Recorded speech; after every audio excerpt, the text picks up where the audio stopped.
I turn my mic on. We're good. Okay. Good evening and welcome to the Beverly School Committee's Subcommittee meeting on Curriculum Instruction and Student Life. Today is Wednesday, December 8th, 2021. And if you notice, we're meeting in a hybrid model today using a remote meeting application provided at no cost to our district.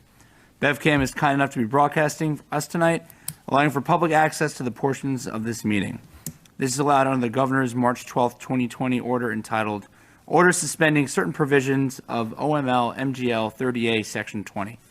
This order specifically suspends the need for a quorum and the chair to be physically present and asks our body to use technical methods to allow safe public access. We would encourage all our viewers to utilize BevCam streaming options this evening if possible.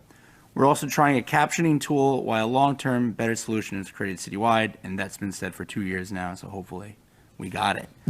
Joining us tonight are members of the school committee as well as various members of the district administration and leadership teams. And we're going to soon conduct roll call for the attendance. And just a reminder that any audio video that you supply on this platform will then become part of the public meeting record. So please use your mute functionality to prevent any background noise, and you'll be called in to unmute and recognize. So I'm going to ask Ms. Abel to please help with attendance on Zoom. Thank you. Sure. Starting on Zoom, I see Mr. Gregory Twombly. Good evening. Good evening. And Dr. Andre Morgan. Hi, here. And Ms. Joanne Hildreth. Here. Ms. Lorigan Sudak. Here. Great. We have our student Connor Hathaway. Hi. Great. And Mia Kasperitz. Here. Okay. And I'm still waiting for a real name on Sales's iPhone. Sorry, that's me, Karen Goodnow-McGuire. Oh, I hi, don't know why Karen. it says that. Thank you, Karen, for identifying yourself. Sure. Okay. And then the other members on the Zoom are also here in person, so you can. Yep. Okay, thank you very much for all those attending. And our first order is the Pledge of Allegiance. And Dr. Flatter, would you mind leading us in the pledge, please? The flag is actually on the other side of your poles. I pledge Allegiance to the flag of the United States of America and to the republic for which it stands, one nation, under God, indivisible, with liberty and justice for all. Okay, thank you very much, Dr. Flaherty. And I'm going to turn it over to you. Okay, thank you. The first item of business on our agenda tonight is the approval of the minutes from the November 10th. Mike. Sorry about that. First order of business is to approve the minutes from the November 10th, 2021 meeting. I will make a motion to approve our meeting records from November 10th, 2021. Excellent, I'll second that. And we have to have a roll call, correct? Yes. Would you like me to do the roll Yes, call? please, would you mind doing the roll call? Thank you, Ms. Abel. Sure. Before I start calling the roll, were there any edits or concerns? Okay, we'll start same order. Mr. Twombly? Yes. Okay. Dr. Morgan? Yes. Connor Hathaway? Yes. Mia Kasperwitz? Yes. Karen Goodnow-McGuire? Yes. Joanne Hildreth? Yes. Lorigan Sudak? Yes. John Mulady? Yes. Rachel Abel, yes. And Dr. McKenzie? Yes. I think that's it for voting members, I think. Thank you. Yep. Well, it's my pleasure, great pleasure tonight to be able to have our high school students live with us. It's been wonderful to get out and start seeing this year more of our students be able to play on the sports fields and then also be in our performing arts. This weekend I had the great thrill to attend CLU, which was wonderful. And this evening we have a special treat as our last meeting before and during many of the different holidays that we have going on within the month of December. And I'm very happy to be able to introduce Miss Carolyn Polanin with her vocal ensemble from Beverly High School to sing two holiday songs for us.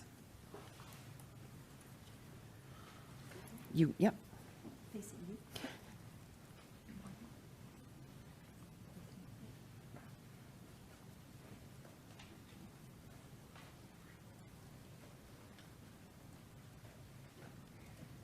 So this is the high school vocal ensemble that we have here. The high school vocal ensemble that we have here this evening. This is a group that you'll see in nursing homes and around town performing some holiday music. So we're going to do 2 holiday selections for you. You're so close.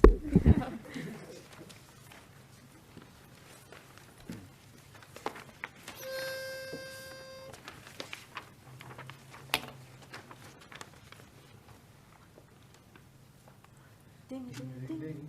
Ding a ding a ding, ding a ding a ding.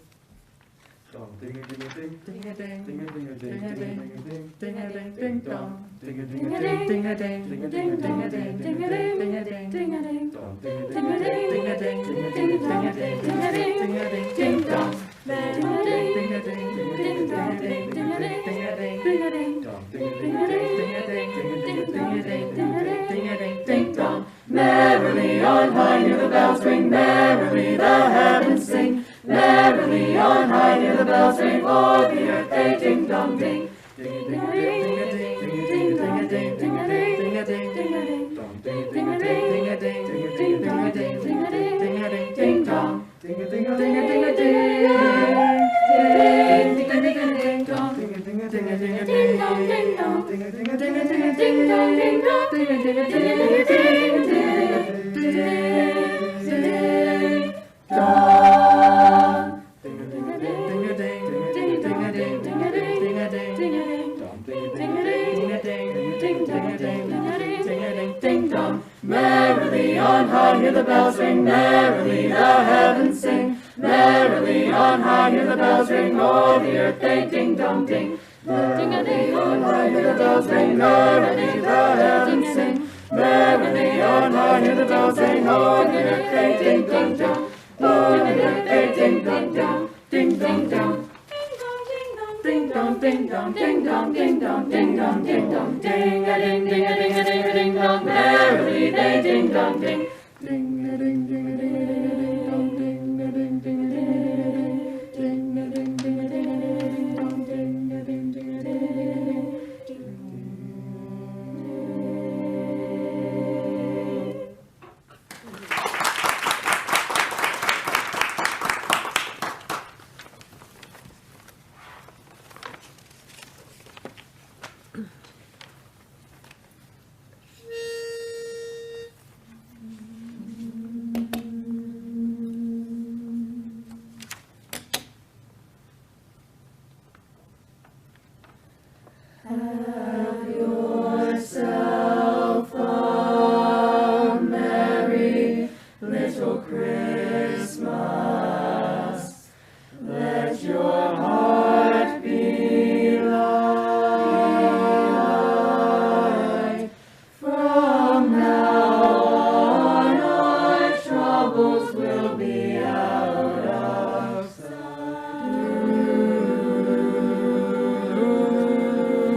I just want to thank all of you. That was the highlight of the week, and you did such wonderful things last year virtually, and I know what a challenge that was for all of you. But I have to tell you, it's so much better getting to look at your faces in person and hear the wonderful singing. So thank you so much, and I wish each of you a happy holiday season. Thank you. Thank you.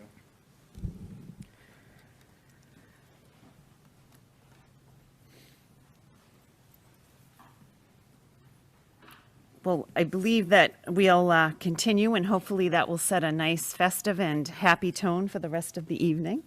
What we will do next is we have our updates from our student representatives, and then our focus topics for this evening include some information around culturally responsive teaching and how that is impacting our work in the schools, and also taking a look at some of the after-school interventions and acceleration programs that are happening both within school and after school. So the next thing on our agenda is to hear from our students. And I believe both of our high school representatives are here. So why don't we start with Connor? Do you have anything you'd like to share with us, Connor?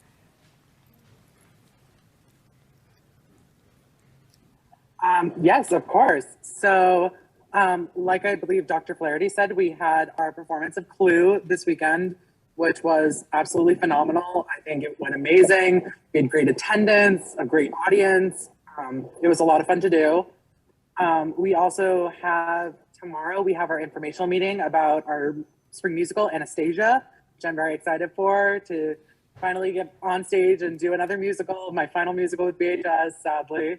And I think everything's been going great. I think that kids are, like I said this in the last meeting, kids are getting back into the swing of getting into clubs more. Like Olivia mentioned at the beginning of the meeting, they're getting more student council representatives, and a lot of kids are starting to come out of their comfort shell. I know a lot of freshmen in the fall play, they were very nervous to talk to people at the beginning, and they really grew and started talking to us more. And I think it's just amazing. And I'm seeing a lot of development in the underclassmen finally opening up and talking to the upperclassmen more, which I really like. Well, thank you. That's about all I have. And great performance this weekend, Connor. Thank you, I know. And Mia, do you have anything you'd like to share? Yes, so I just finished my cross country season and my team did pretty good. We made it to all states and we won the NEC meet, and now I'm in my indoor track season and it's really good. And I have to agree with Connor. I know a lot of the underclassmen are really developing, and they're really trying new things, and it's really nice to see, especially in sports and even in school and in the classrooms. I think lots of people are getting more comfortable, and it's really nice. Well, great. And I think that season was more than pretty good. Last sign in, we didn't have any of our middle school reps. Have anybody signed in? No. Okay. Else is signed in yet. All right. Well, at this time, I'm going to ask Dr. Morgan to take over for a few slides, which I will move for him. He is virtual, and he's going to introduce to you our definition and our work around culturally responsive teaching, which we refer to as the other CRT. Many thanks, Dr. Flaherty, and I trust everybody can hear me. Good evening. It's my honor to kick off this portion of the program. And Dr. Flaherty, if you will give me a hand, I'm going to ask you to advance the slides, and I'll just give a cue in terms of when I'm going to the next one. Okay. But let's go back to that original slide, because I want to do a little bit of a deeper dive around culturally responsive teaching. Many of you have heard my district team talk about culturally responsive teaching in various forms. And I think it's important that we do a little bit of a dive in terms of explaining what it really is and how we use it in the classroom. So culturally responsive teaching, it's a research-based approach. It connects student values, languages, and experience with what they learn in school. And these connections, as research has indicated, really help students access rigorous curriculum and develop higher level academic skills, which is a function of recommendation that was in our equity audit. So let's go into our next slide. Our brains are wired to make connections, and it's easier for our brains to learn and store information when we have a hook to hang it on. And that hook is background knowledge. And students bring this knowledge to the classroom each and every day. But for some students, students of color, English language learners, and other underserved student populations, these assets can sometimes be overlooked. And when that happens, educators miss a real opportunity to use them to support learning. Culturally responsive teaching values and reflects the assets of all students. And by doing that, it raises academic expectations for all learners. And it also sends the message that multiculturalism is an asset. So let's go on to our next slide. I think it's important to really talk about how this term culturally responsive teaching came to light. Researcher Gloria Ladson-Billings introduced the concept of culturally responsive teaching, and she saw it as a way to really maximize students' academic achievement by integrating their cultural references into the classroom. And since then, there's been a deep field of research that has developed around culturally responsive teaching. And many teachers in districts and schools are using culturally responsive teaching across the nation to best teach diverse student populations. And they're really finding that it's a powerful way to reach all students. So here are some benefits and the why behind it. One, it raises expectations for all students. With culturally responsive teaching, teachers move away from a deficit mindset, that is, focusing on what a student cannot do. Instead, they identify students' assets and use them to create rigorous student-centered instruction. And this is especially important for students from underserved groups whose skills are often underestimated. Benefit number two, it helps schools better meet student needs. Underserved students may face implicit bias because of their race, their culture, or even their language. And as a result, these students are often overrepresented in special education. Other times, their needs go undetected. And they're also underrepresented in gifted education. But by using an assets mindset, schools are more likely to better identify and serve all students. Benefit number three, it builds cultural competence. An inclusive curriculum helps teachers and students understand that different perspectives appreciate other strengths and build empathy. Culturally responsive teaching can also help teachers reflect on how their own identity and experiences impact the attitudes and teaching practices. Benefit number four, it helps students to feel valued and empowered. See, when students see themselves represented in the curriculum, they feel like they belong, and they're more likely to develop the trust it takes to build a relationship with a teacher. A sense of belonging makes learning easier and builds student self-confidence. And so I want to add a fifth benefit to the list that you may not see, and that's that culturally responsive teaching intersects with universal design for learning and social emotional learning. And this is how the three work together. Culturally responsive teaching and universal design for learning work together to create equitable learning environments for all students. And both approaches include the use of students' background and high expectations in the classroom. And both use instruction that engages students with their needs in mind. But culturally responsive teaching also supports social emotional learning. It helps teachers get to know their students. And when planning SEL lessons, teachers can use that knowledge to make sure their lessons value students. So pairing SEL with CRT, it helps students to navigate context both inside and outside of school, hence contributing to our mission of creating change agents among our student population. As we go forward in the presentation this evening, you'll get an understanding of how we actually use culturally responsive teaching in the classroom. Dr. Flaherty. Thank you. Just to underscore what Dr. Morgan said, when students experience a culturally responsive environment, they experience teaching and learning that is more likely to promote their growth. We wanted to take a look at both the kind of philosophical and then also the practical experience when we talk about culturally responsive teaching. And so I'm going to be discussing some of the practical actions and strategies that you would see within a classroom. For the people that are in place, I've given you a copy of a handout for both students and teachers, and I'm going to talk about that in a little bit more detail in a few moments. And for anybody that's virtual, if you would like a copy, you can email me and we'll send that along to you. But this first slide that you see here is really a continuum of where cultural responsiveness can fall. And it's not something that's a fixed continuum. It can change depending on the situation that's happening within a classroom or within a school. And what we are striving, and as you know, one of our district goals is to become more culturally responsive. And if you look on the continuing from cultural destructiveness through cultural sustaining, cultural responsiveness is near the top, the far end of the continuum. And it's highlighted in the green area. And this is drawing on the diverse backgrounds, strengths, and challenges that deepen learning. And what you might see is that a teacher would be adapting instruction to incorporate strategies that appeal to each student. So one of the things that you would see here is what you hear a lot of times when we're talking about student choice and voice. It's giving them a say in their learning. It's also allowing them to have multiple ways to demonstrate their learning. And it would underscore what Dr. Morgan was just saying about UDL. So it incorporates universal design for learning for all students. One of the leading scholars that Dr. Morgan also referred to, Gloria Ladson-Billings, also describes culturally responsive teaching as needing 3 tenets in order to be truly on the far end of that continuum. The first you've heard us talk quite a bit about is academic achievement and how we want rigor and success for all students.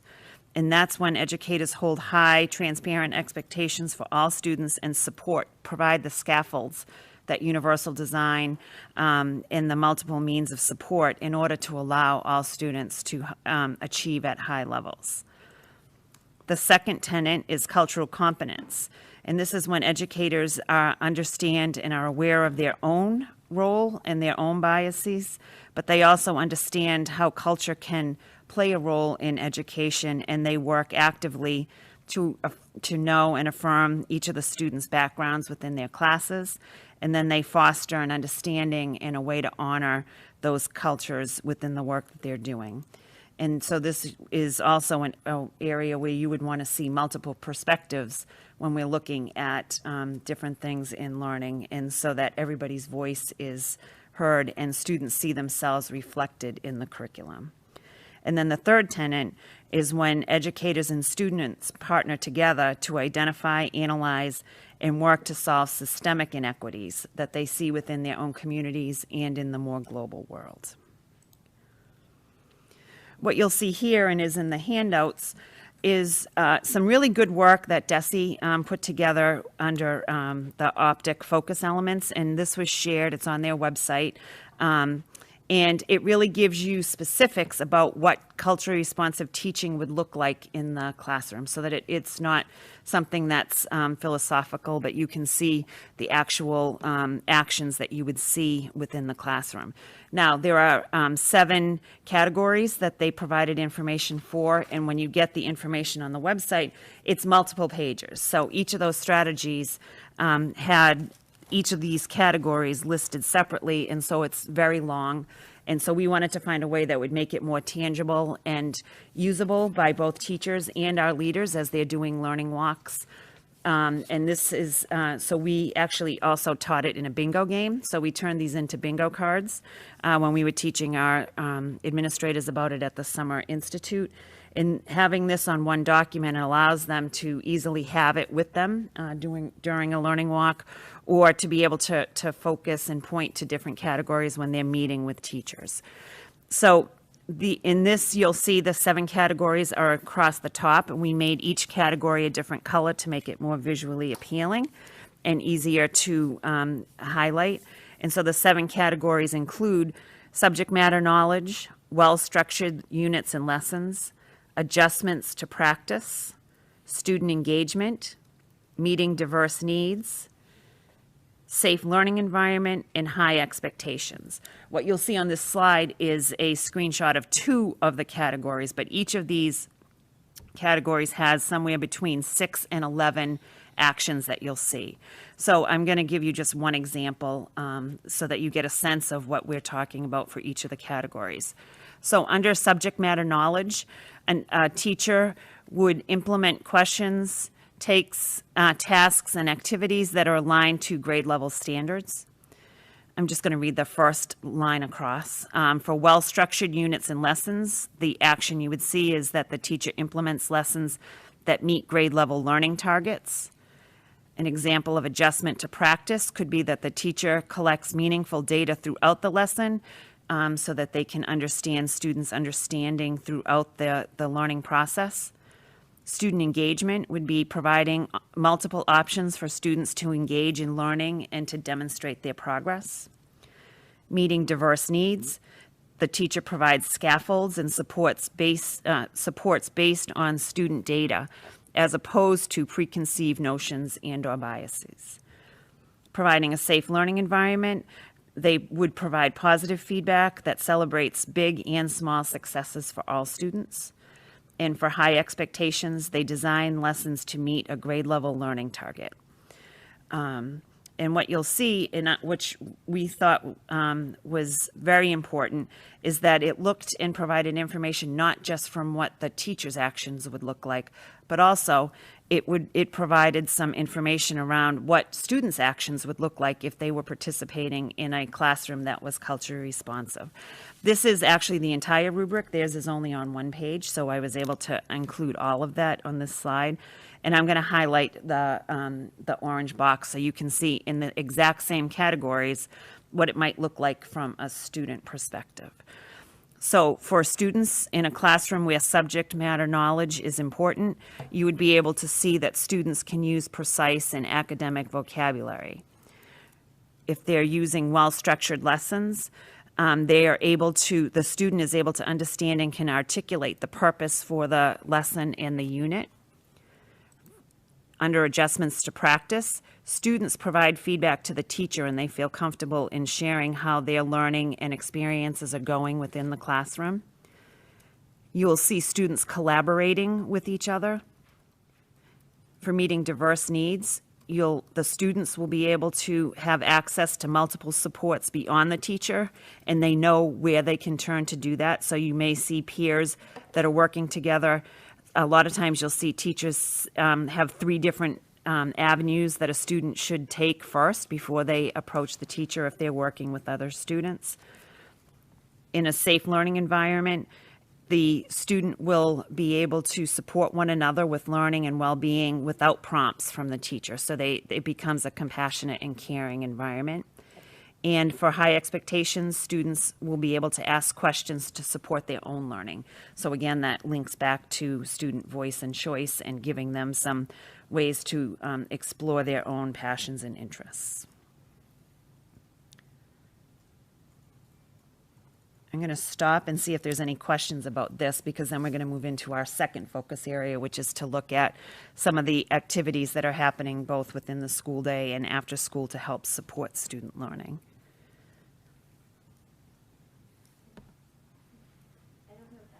I'm not sure. Greg, was that a hand raise or just coincidental?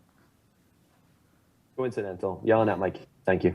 I don't see any hands. Okay. All right. For our next section, I'm going to leave the slides up, and I'm not going to necessarily read through each of the bullets. And you've all been provided this information, but we had originally thought we might combine some of, especially the elementaries, because there's 5 schools and many of them are doing similar things, but each of them had something that was unique to their own school. So I am going to go through each of the schools, but won't necessarily read everything that's on there. I'll give you some of the highlights and you can look at some of the other bullets as I'm talking. So for the high school, and Mrs. Taylor was here, but I think she left. She came to see the kids. They had, there's 2 slides for the high school because they had a lot going on both within the school day and then for after school. So some of the things you heard actually from the students earlier this evening when they were talking about teaching teams, and that we have our freshman academy, and that this year, knowing that we had some transition, especially with the hybrid model from last year, the high school made sophomore teaching teams. Now that's not, the students don't necessarily know or think that they're a team like they were when they were in middle school, but the teams of teachers are working together around a smaller group of students so that they can better get to know those students and make connections with home and help to support the strategies that students will need and be able to look at data by having a smaller group of students that they're working with. And as you know, we've also undertaken a major new curriculum in adoption of our math series. And the ELA department, the English department, is beginning to do their curriculum review of their sources for English language arts as well. And our professional development, the high school, on Friday, they have a professional development day where our elementary and middle school have parent conferences, and they have a very wonderful day planned, and it's all around development of rigor in the classroom. After school, they have started a Panther tutoring program, which is for being run by our students from National Honor Society. You'll also see this again for the middle school, and they're providing tutoring several days a week after school.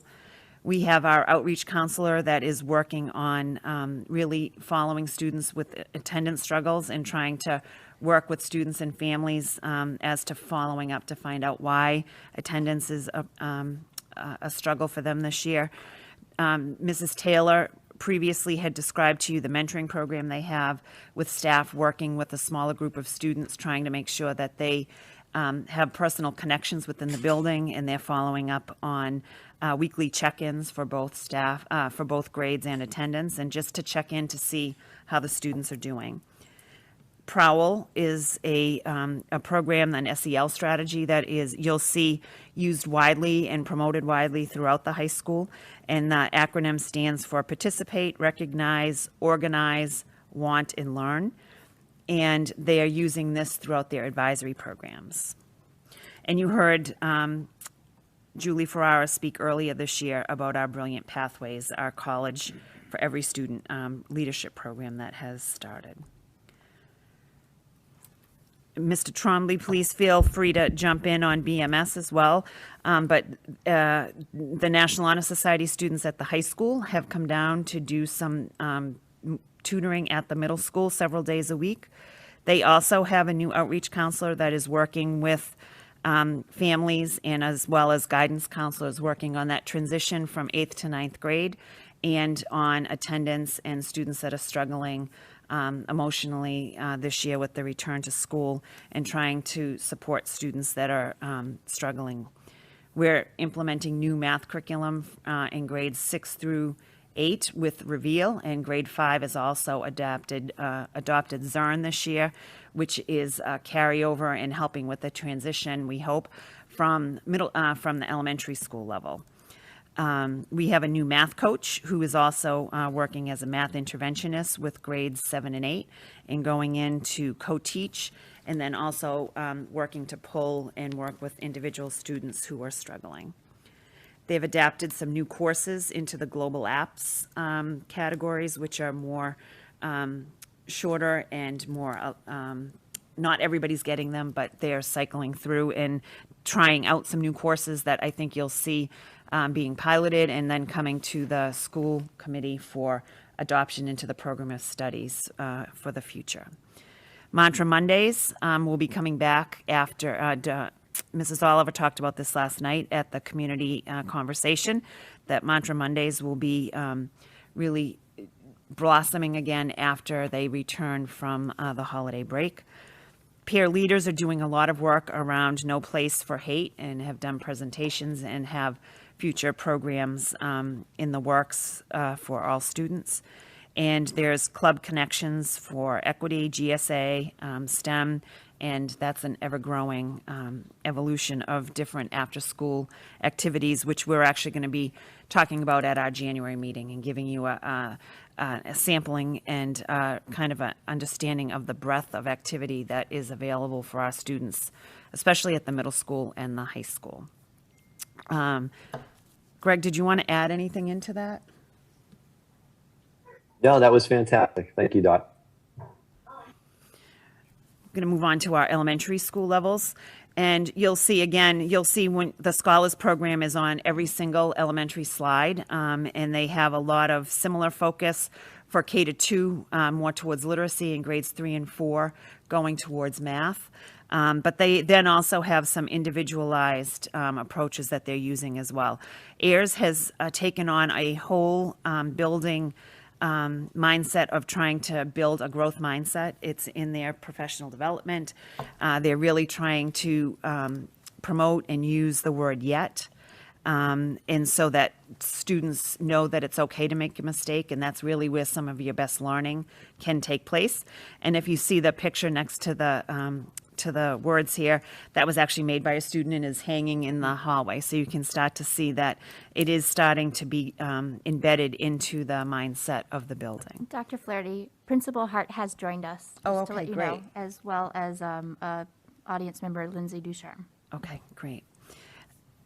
The Scholars Program is an after-school program. It has already started. You'll see this is something we've done in the past, but usually does not start until March, and it's really just a shortened kind of boost right before the MCAS test. But in looking at acceleration and trying to make sure that we were providing students with support to meet grade level learning, we've started it earlier this year, and we'll probably get in 3 sessions in most of the schools before the end of the year. And the focus in grade 4 has been on math, and they meet on Tuesdays. And we will also be working on literacy. And one of the things AIRS has been doing is that they are doing building-based academic interventions during the school day. And between the 2 academic coaches and their Title I teachers, as well as their Endicott fellow, they are currently working with 100 students in grades K to 2 on interventions for literacy, and about 40 third and fourth graders are getting support in math literacy interventions. And they're using data to track the effectiveness of those intervention groups. At Centerville, they were our first group with our Scholars Program up and running, and they started back in October. They currently have 63 students involved in the Scholars Program, and their focus in grades K to 2 have been around literacy, and grades 3 and 4 have been problem solving for math. And in all of the cases when we talk about the after-school programs, we're trying to do it through project-based or activity learning, where it's not necessarily the same type of learning that they would get within the classroom, and it's more application and trying to introduce and connect both some fun with the learning that they're trying to do.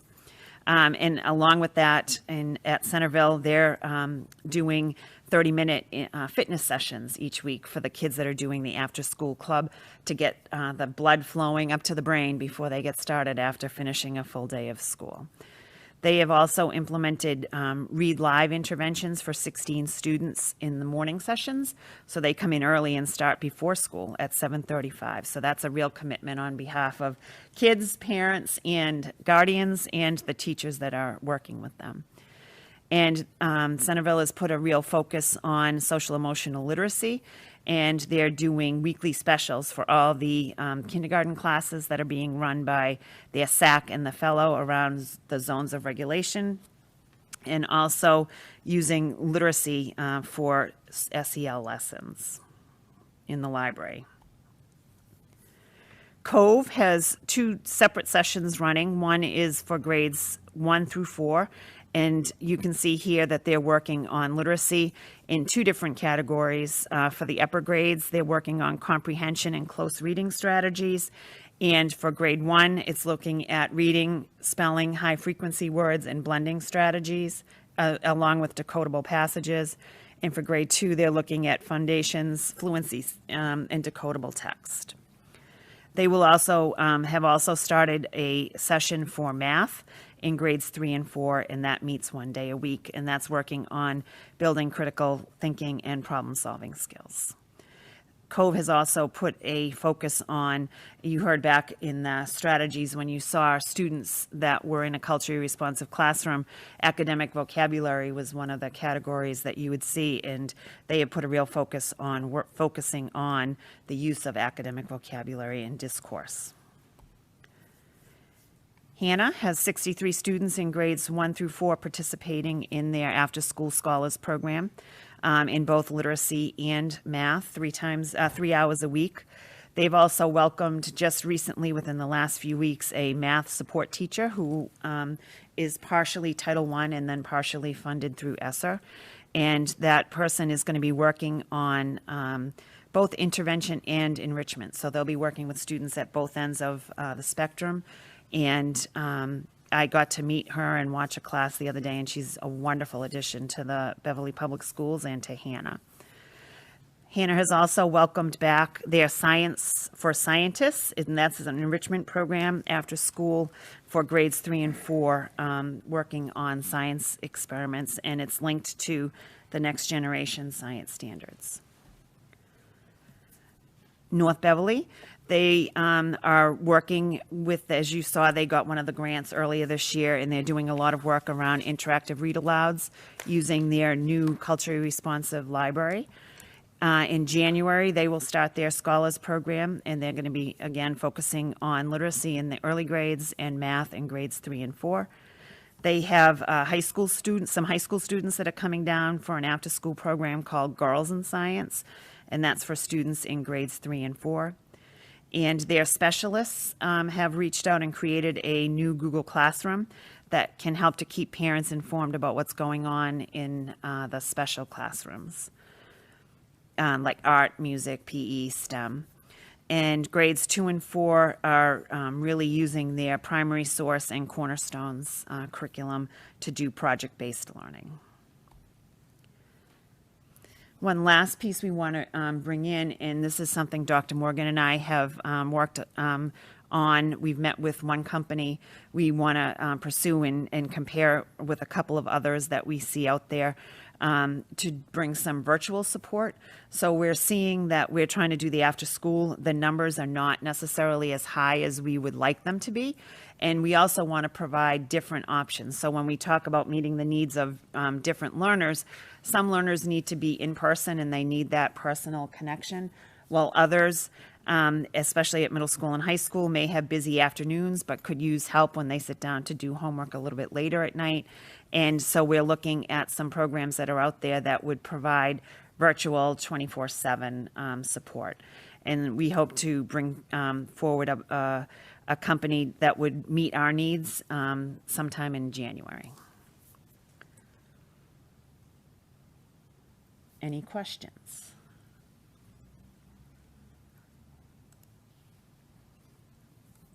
I don't see any hands here, but I did just have an observation that literacy seems to be a focus for our younger elementary Correct. students, and I understand the learn to read mentality. Do we anticipate that those same students may also need math help like the 3rd and 4th graders, but it's a matter of priority? It's for the priority, and it's not that they're not getting math support, but just the ones that they chose to highlight. And when we're doing the interventions, if we can get them, it's the literacy piece that we want to make sure is has the strong foundations in K-2. And then if they have the strong literacy, that also helps with math when they get to grades 3 and 4. So it's not that they're not getting support. It just, the ones they chose to highlight is the literacy piece. Thank you. And if no other questions, we'd just like to end tonight, Mr. Mulady, by saying a big thank you. We know we have a couple more meetings with you for school committee, but this is your last night with us for CISL, and you've been such a great advocate for our students and teachers and the work that we try to do with curriculum and instruction, and we just wanted to say you're going to be greatly missed, and thank you for all your support. Thank you very much, Dot. This is quite the meeting to end at, too. That was beautiful. I was thinking about last year, watching them perform over Zoom, and just how in awe I think we all were that, you know, our teachers found creative ways to continue delivering services for our students, and that creativity and that passion is continuing forward. So this is a nice reminder for that. So without further ado, our upcoming meetings for CISL in the spring will be the 12th of January, February 9th, March 9th, April 13th, May 11th, and then the final CISL will close out for June 8th. So thank you all. I enjoyed this, and a motion to adjourn. Thank you. Would you mind doing a roll call vote, please? For adjournment, Mr. Twombly? Sorry, Mr. Twombly, Yes, thank you, Mr. Milady. Dr. Morgan, Yes. Connor Hathaway. We may have lost him. Okay. Mia Kasperitz. Yes. Thank you. Karen Goodnow-McGuire Yes. and Joanne Hildreth. Yes. Lorigan Sudak.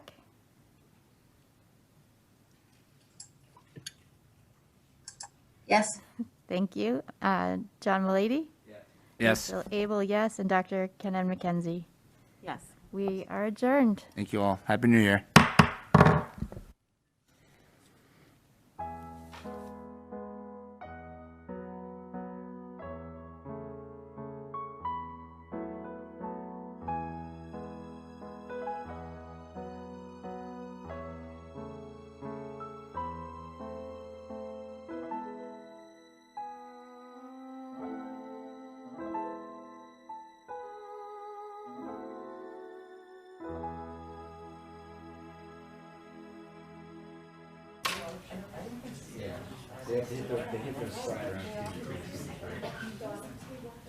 It's my meeting. Oh, are we ready? Okay. You have something on your screen to hit yes.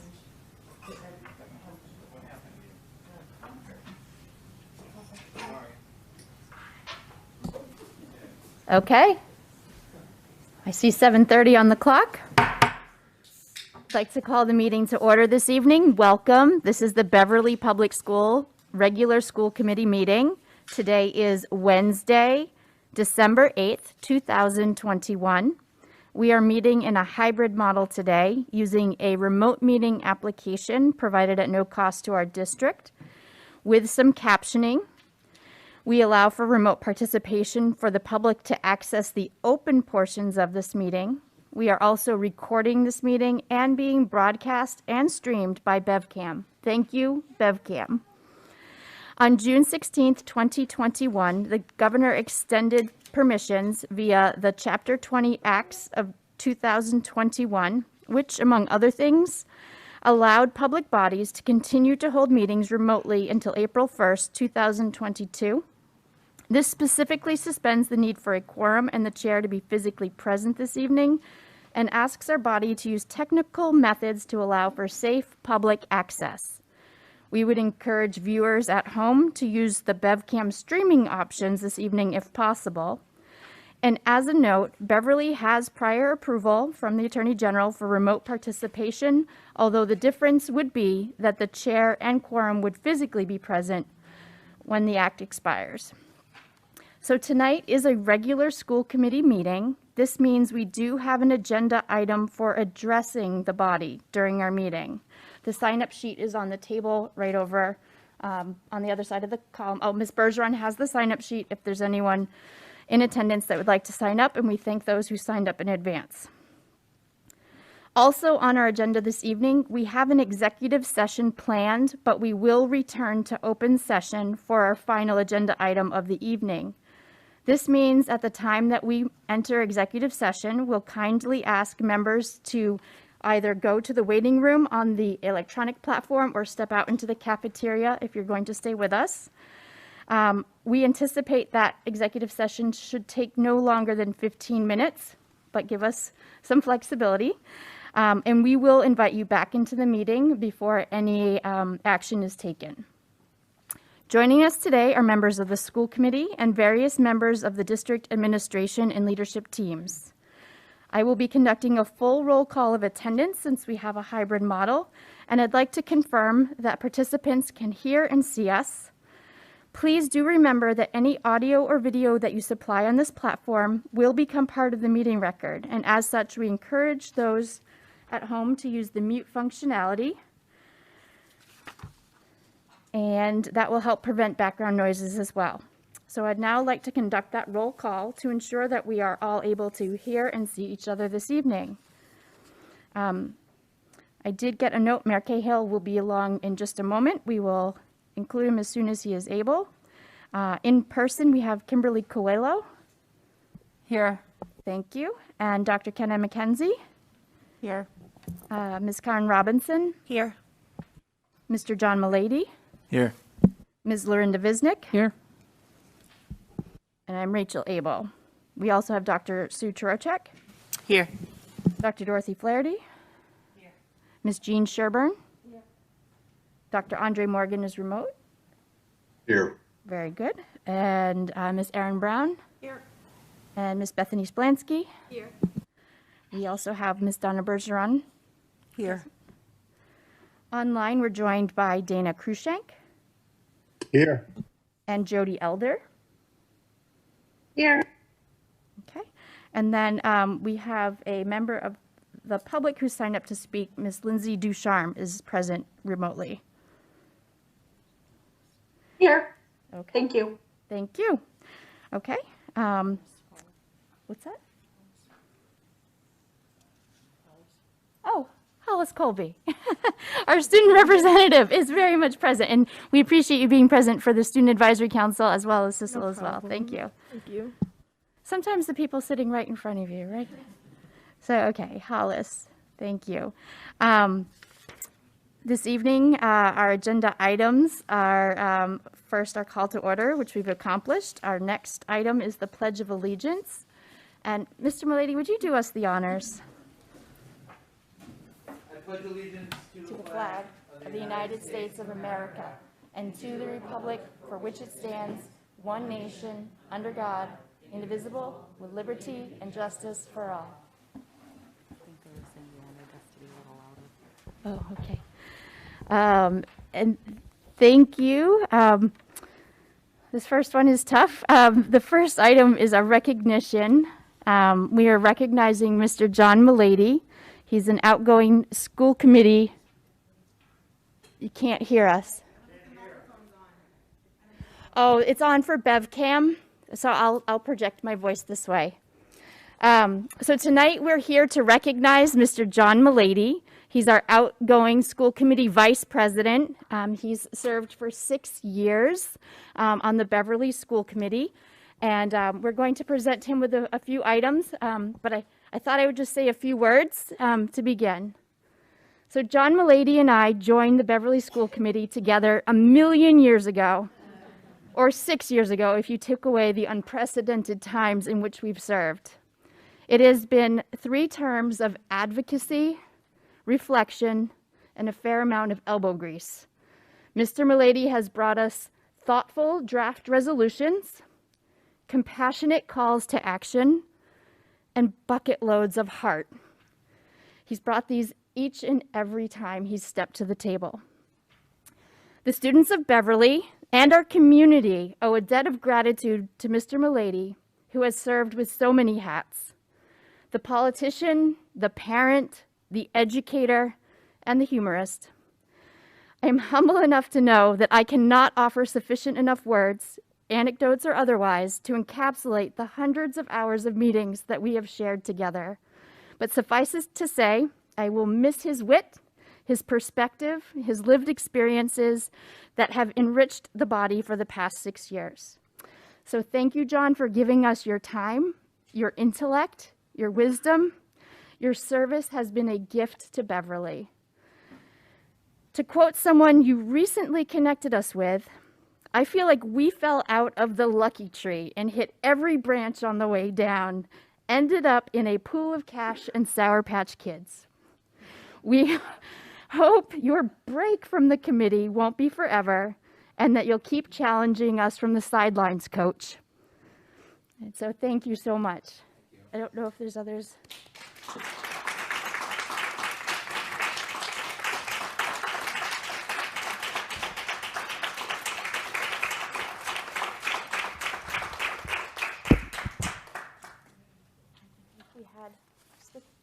Do you want to say a few words? Well, yes, I actually, if I could just for a moment, I am pleased to have this opportunity, first of all, just on behalf of the Beverly Public Schools, the 4,700 students, the 900 teachers, the staff in all of our departments. Thank you. I don't know, for those of you who don't know, John not only has been on the school committee, but he's been on the negotiations committee, which means we have spent hours and hours of time planning and developing plans for our return to school, working with all 6 of our units. You know, I don't know how we could have done it. We really appreciate what you bring to us and to the schools. I see your family here, and I'm sure they're happy to have you back. We've had him a lot of time, and so we're going to give him back to you for a while. But I mostly appreciate the opportunity to be able to get to know you and to build the relationship of trust that I know that we have together. And I thank you, and hopefully we'll see you back soon. So thank you. And this is from us on behalf of the Beverly Public Schools. Thank you very much. Thanks for being on the school committee. No, thank you very much.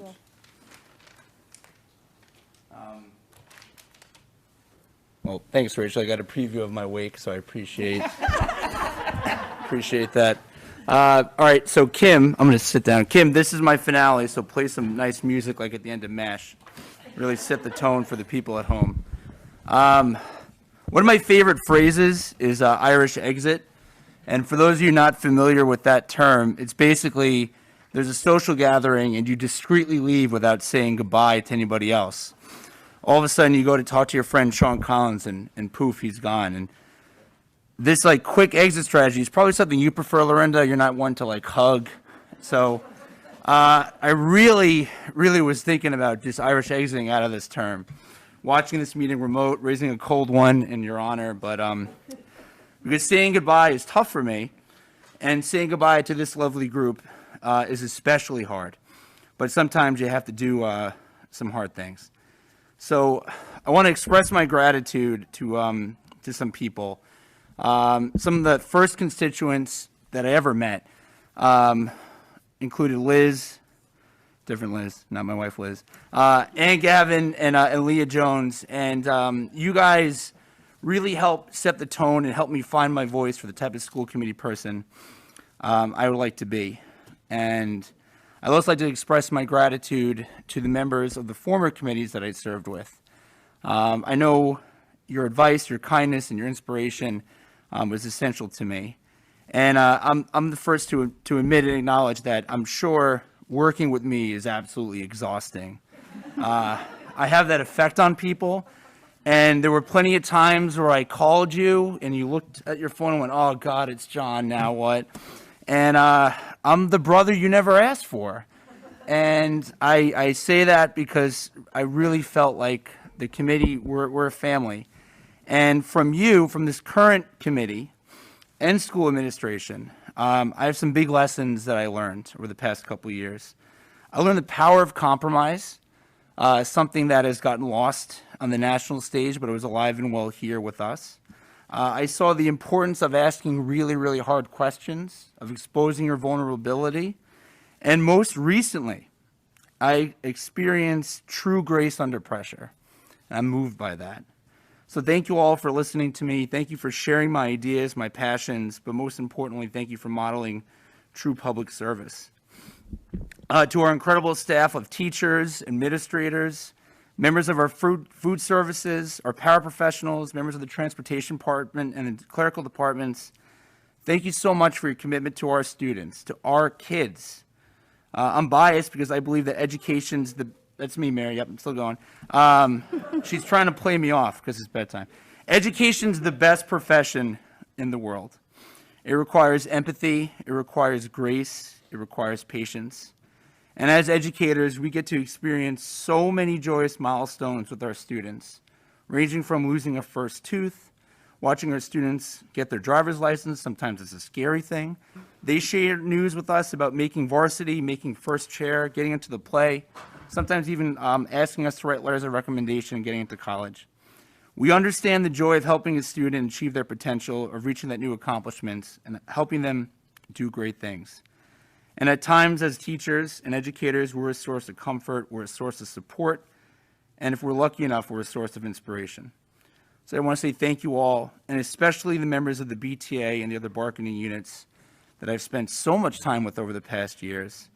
But our relationship, your relationship, is incredibly valuable, so thank you.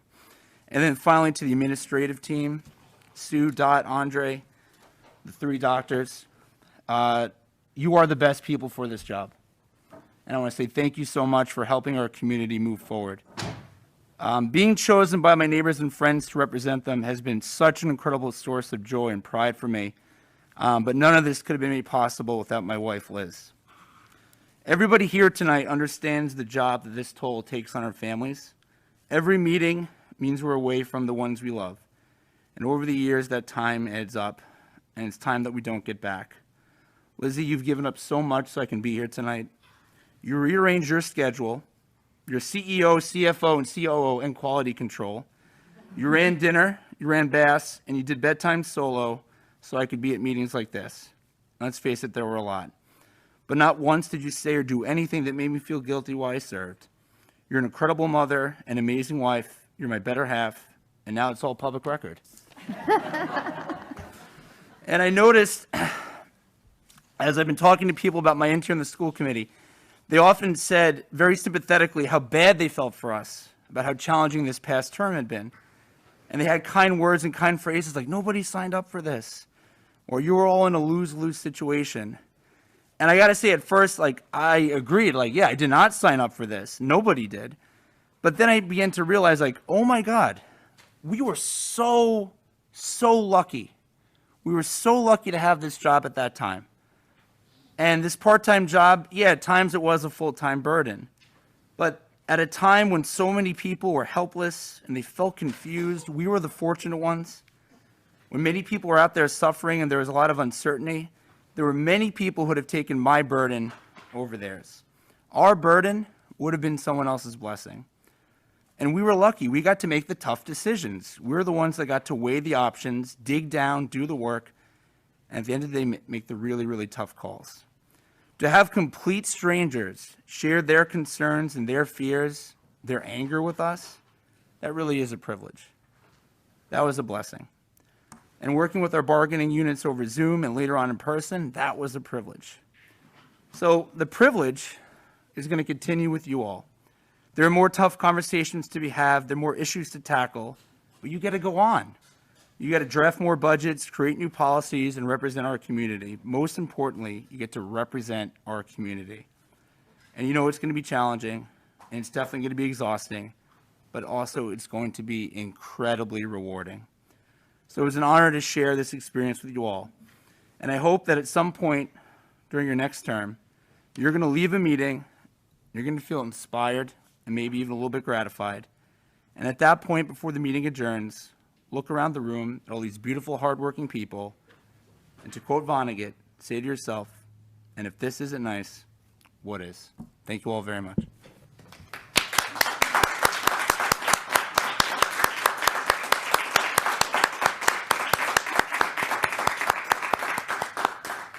And with that, may we have a 5-minute recess? Is that all right? Yep. Okay. Thank you.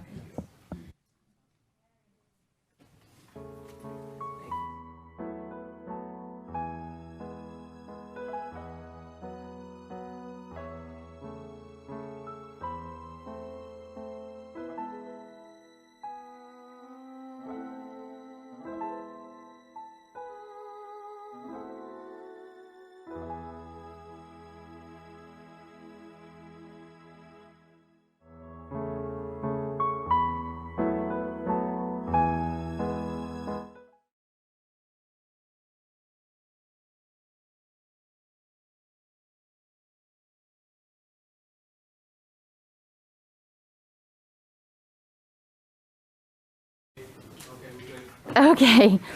Thank you for that brief recess. Now that we're back, we're going to move to the next item on our agenda, which is our report from our student representative to the school committee, Hollis Colby. And I hope you will share with us what's going on at the high school. Good not afternoon, evening. I apologize for that. But so I have a few items from November and leading up to December through a little bit of January.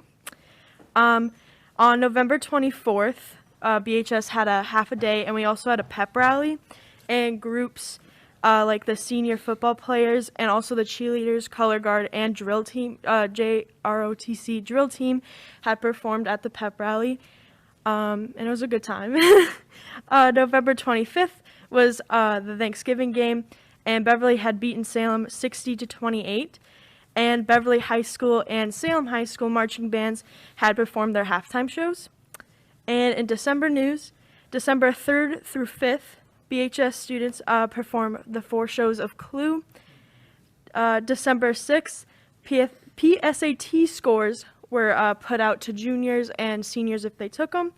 And juniors were taken out of their English classes to meet with guidance counselors and to go through what, the PSAT scores mean, college prep, and navigating Naviance, which is a college prep tool that we use at the high school. December 10th, so this Friday, we have no school because of a professional development day. December 15th, a forum on racism and current news is going to be taking place after school. December 16th is Parents Afternoon Back. And December 21st is the BHS winter concert, and all the different music groups will be performing there. December 23rd is a half day for the holiday break, and December 24th to January 2nd is holiday vacation, and January 3rd classes will resume. And that's all I have back to report. Thank you, Hollis, so much, and thank you again for being present for the 3 meetings back to back to back. We appreciate that. I understand you probably have a homework load that needs to be attended to. You're welcome to adjourn when you want, and thank you so much. We'll see you next month. I will be watching at home. Okay, thank you for that. Multitasking homework. Thank you so much. Thank you. Happy holidays. You as well. Our next agenda item is the approval of our meeting records from our November 10th, 2021 school committee meeting. Do I have a motion to approve the November 10th, 2021 meeting records? So moved. Thank you, Ms. Robinson. Second. Thank you, Dr. McKenzie. Were there any edits or corrections that needed to be brought forward to the table? Mayor Madam Cahill. Chair, since I was not at that meeting, I won't vote. Okay. Thanks. Okay, we are all physically present, so all those in favor indicate with an aye or raising your hand. We have 6, and Mayor Cahill is going to abstain since he wasn't present. Those will be officially part of our record. And next, we have an open forum for citizen concerns or input into agenda-related items. This is an opportunity where the president will consider requests to address the school committee on items either included in or not included as part of the agenda tonight. Any person that wished to be a part of this had until 7 p.m. to email citizenconcerns@beverlyschools.org or to sign up, and we have a sign-up list here, so I will call people to the microphone in the order that I have received the requests. A reminder that this is addressing the body. We will not be responding, and there is a 3-minute time limit, so the chair will indicate when your time has expired. Our first guest, Elliot Margolis of 6 Cobbler Lane. Please come up to the microphone. You need to press the button once to get it to turn green.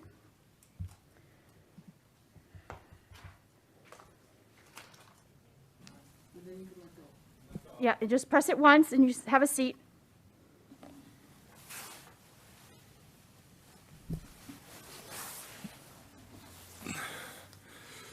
Okay, it's green. You said blue, I thought. Green. Oh, okay. Well, my hearing's not the best. Okay. First, I'd like to reflect a little bit on U.S. history. The Constitution was written and certain people were not able to vote. We saw the problem. We amended the Constitution. The Constitution allowed for slavery. Blacks were selling blacks, African blacks were selling blacks throughout the world for slavery. We saw the problem. We had a civil war. We ended slavery. Most countries did not. The Industrial Revolution came because of our freedoms. We had the free enterprise system worked. Many people made a lot of money, but it created millions of jobs. People with ambition succeeded. Not everyone had the ambition, but they got jobs from those that did. Sometimes without ambition, you fail. People became poor. What happened? We created the welfare system. In other words, we evolved. We have a racist problem in this country. We have a sexist problem in this country. We have an anti-Semitic problem in this country. Yes, this country still has problems. We created the Civil Rights Act to solve some of those problems. We have hate laws to solve some of those problems. We're all human, we all have faults, but you cannot legislate love. We are not born to hate. That's a learned activity. Behave like you want to be loved, and that's the answer. You will be. How to make life better? Teach history.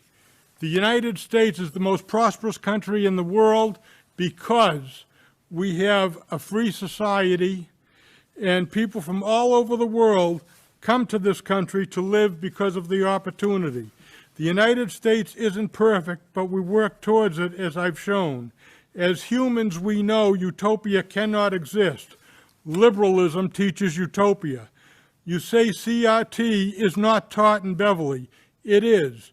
It's called cultural responsive teaching instead.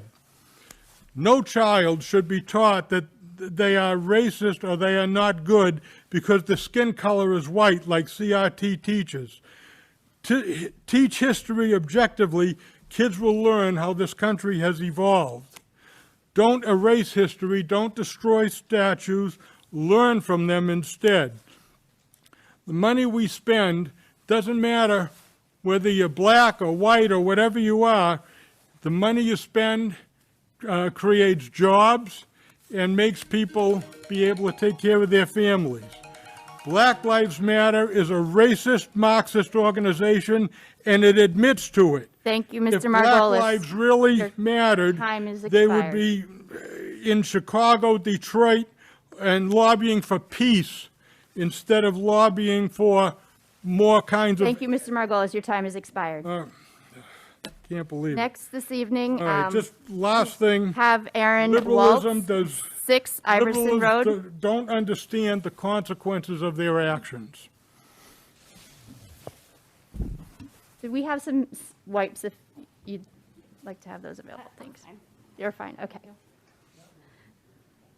Thank you. Ms. Waltz, 6 Iverson Road. That's right. Okay. Woo! So I came here to actually thank my friend and neighbor and school committee counselor John Mulady for his 6 years of service. But I got way more than that. And, you know, we live in such an awesome area for history. Like, you know, thank you, Elliot, for talking about history. I love history. We live near, like, the birthplace of the Navy. We have all these beautiful mansions on Lothrop Street, which a lot of the people who built those mansions made their money off the maritime trade in Salem, which we know also made their money off the backs of slaves. So what's wonderful about this area and about us living today is that history still lives and breathes in all of us. We live in a city where we can see history in the past, in the present, and we can affect change in the future. John, I want to thank you for talking about the Irish exit. We know it as the Irish goodbye. My great-grandmother immigrated to this country in 1904. She was 18 years old. She was the oldest of 12 children. She realized one day as she was picking potatoes that she wasn't going to be inheriting the farm. No, her younger brother would be inheriting the farm. The next day, she sold her pet pig and was able to make passage to the United States through Ellis Island. Her pet pig, they say pigs are smarter than dogs, and we all know Americans love dogs. The Irish goodbye started when they would throw a wake for you in Ireland because they knew that that would be the last time that they would see you. Everybody would drink, and then you would Irish goodbye, hopefully on your safe passage on a ship here. So if you want to talk history, I love history. And there's no better place to have history than in Beverly. John Mulady, I'm so happy that you teach history, that you're affecting lives today, talking to your students about all of these important issues. And if CRT is being taught in our schools, which I know that the definition, Elliot, is not what you think it is, but if what your definition of it is what it is, then heck yes, because I want my kids knowing that we're all a part of this rich history. And it's not racist to admit that all the riches that we have came from everybody, not just people who worked harder.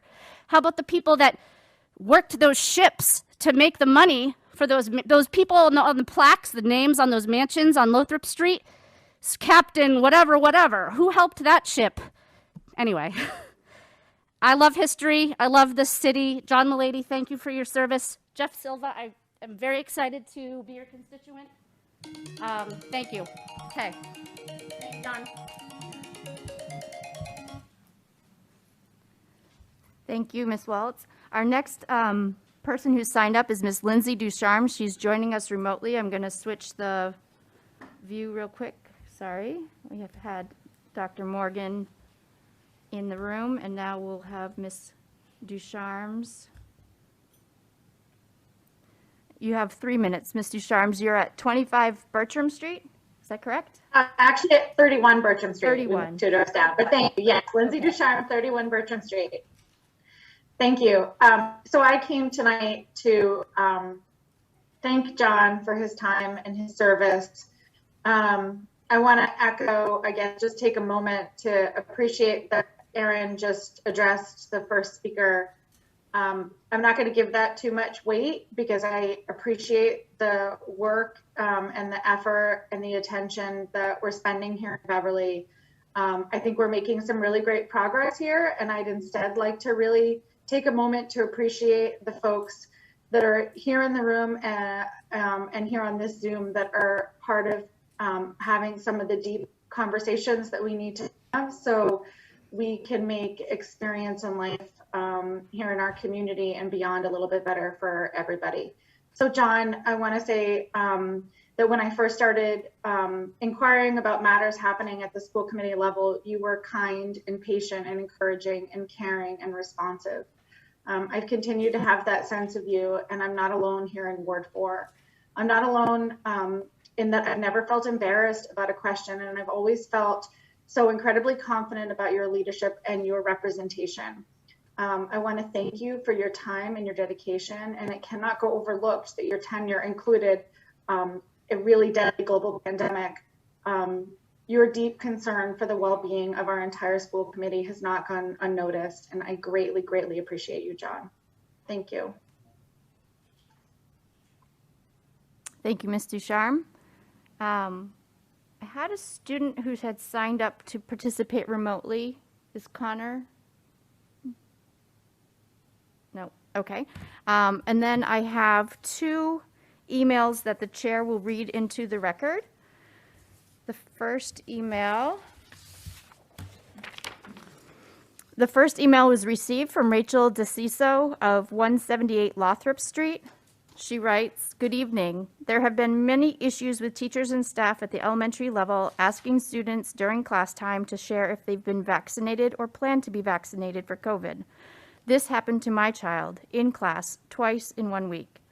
I was informed by a member of the school committee that there is a policy in place that prohibits teachers, staff from posing this sensitive question to students. If there's a policy in place, why is it not being followed?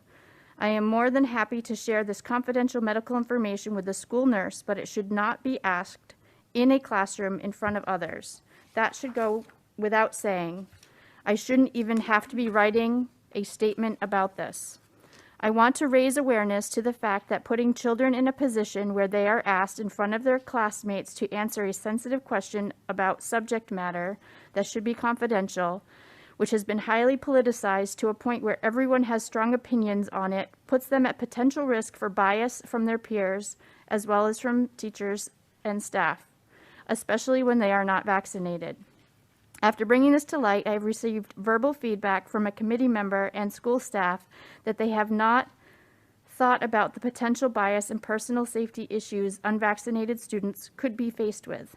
I respectfully request that the Beverly School Committee and school administration acknowledge the serious issue by ensuring the policy in place is followed district-wide, educate teachers and staff, and devise a plan to ensure to the best of your ability that unvaccinated students are protected from potential bias and risk to their personal safety when at school. The ultimate goal for the school committee, administration, and teacher staff should be to ensure that the learning experience is equitable for both vaccinated and unvaccinated students. Thank you, Rachel DeCiso, 178 Lothrop Street. And the next one received, I have to read it on my phone. I thank Hannah Bowen of 13 Thorndike Street, number 4. She's a city councilor-elect at large. First, I want to add a note of thanks to School Committee Vice President Milady, as he is recognized tonight for his service to Beverly. Second, I want to thank members of the school committee and the school administration who helped organize and participate in last night's community conversation on race and equity, which I was happy to attend. It was encouraging to hear from school leaders about what they are doing to help all of our students and families feel welcome, to let all students learn in a culturally responsive and respectful environment, and to be intentional about mitigating the impacts of past and current racial inequity on our young people. I look forward to joining future community conversations in this series, including formats with more space to hear the experiences and recommendations of students and families. Thank you for this initiative. It's Hannah Bowen, 13 Thorndike Street, number 4. And I'm just checking to see if Connor had returned. I do not have any more speakers. Okay. Next on our agenda, we have items by consensus. The items in the warrant package are detailed for letters A through D on our agenda this evening. I won't read out all of the warrant numbers and dollar amounts, but I would entertain a motion to approve them as a collection. So moved. I heard Mayor Cahill first, and who was the second? Ms. Visnick, thank you. Generally, we don't have questions on this item, so all those in favor? 7-0. Next, this is the school committee chair updates. Ms. Sherburne and Ms. Bergeron brought to our attention that we have to have a public budget hearing on our list of meetings for the spring. And based on Ms. Sherburne's calculation, the best time to have that meeting would be May 11th. So we just recently approved our calendar, and we'd like to amend it to include a 6 p.m. hybrid public hearing for the FY23 budget. So I'd like a motion to amend. Moved. Thank you, Ms. Visnick. Second. Thank you, Ms. Robinson. Do we have any questions? It's a little bit administrative. Mayor Cahill. Yes, thanks, Madam President. Microphone. Thank you. So I know we certainly can take our vote the night of the public hearing. We also have in recent years tried to add a meeting later than that evening to have kind of, I don't know what the plan is, but when I look at there not being another meeting for 2 weeks, I'm just concerned with the time between that vote and presentation of the proposed total budget to the city council. Yes. My understanding is that Dr. Trocheck and Ms. Sherburne have put together a calendar that would get us to a point sooner rather than later. And I do believe we've talked about having that vote at the regular school committee meeting that evening. On the 11th, okay. Or we would have an option to, advance our committee of the whole meeting if enough people were available the prior week. But I think that we will certainly, as we get closer to having our budget and understanding our budget, we can set that date for the vote. Okay? Yeah, we don't have a policy that prevents it. It's good practice to have some time, but thank you. Are there any other questions? Ms. Visnick. I just want to clarify that we're voting, we're amending our own school committee calendar, not the school's school Correct. calendar. This is the school committee meeting, and we're adding a 6 o'clock start on the 11th of May so that we can hear from the public on the FY23 budget in advance of our regular school committee meeting later that night, and then our committees of the whole. But I understand that. I'm just not sure everybody. Some people just heard schedule and then Okay. probably, so Sure, thank you sure. for clarifying We're that. just making sure that it's clearly reflected on our schedule so everyone can plan to be here May 11th. Okay. Any more questions or concerns? All those in favor of putting this up as our calendar? Okay, that's 7-0. Thank you so much. Thanks for the catch, Ms. Bergeron and Ms. Sherburne. Okay, upcoming meetings and dates. We will be meeting again next week. As with November and the Thanksgiving holiday, we did set our calendar so that we would have our facility and finance and our committee of the whole on the 15th. So we'll see everyone back in these seats next week. I think that's it for the year. We'll also be joined together for inauguration on January 3rd. So do make sure that's on your calendar, Monday, January 3rd. And we'll have our organizational meeting at 7 p.m. here that evening on January 3rd. Okay, Dr. Chorchak, if you wouldn't mind.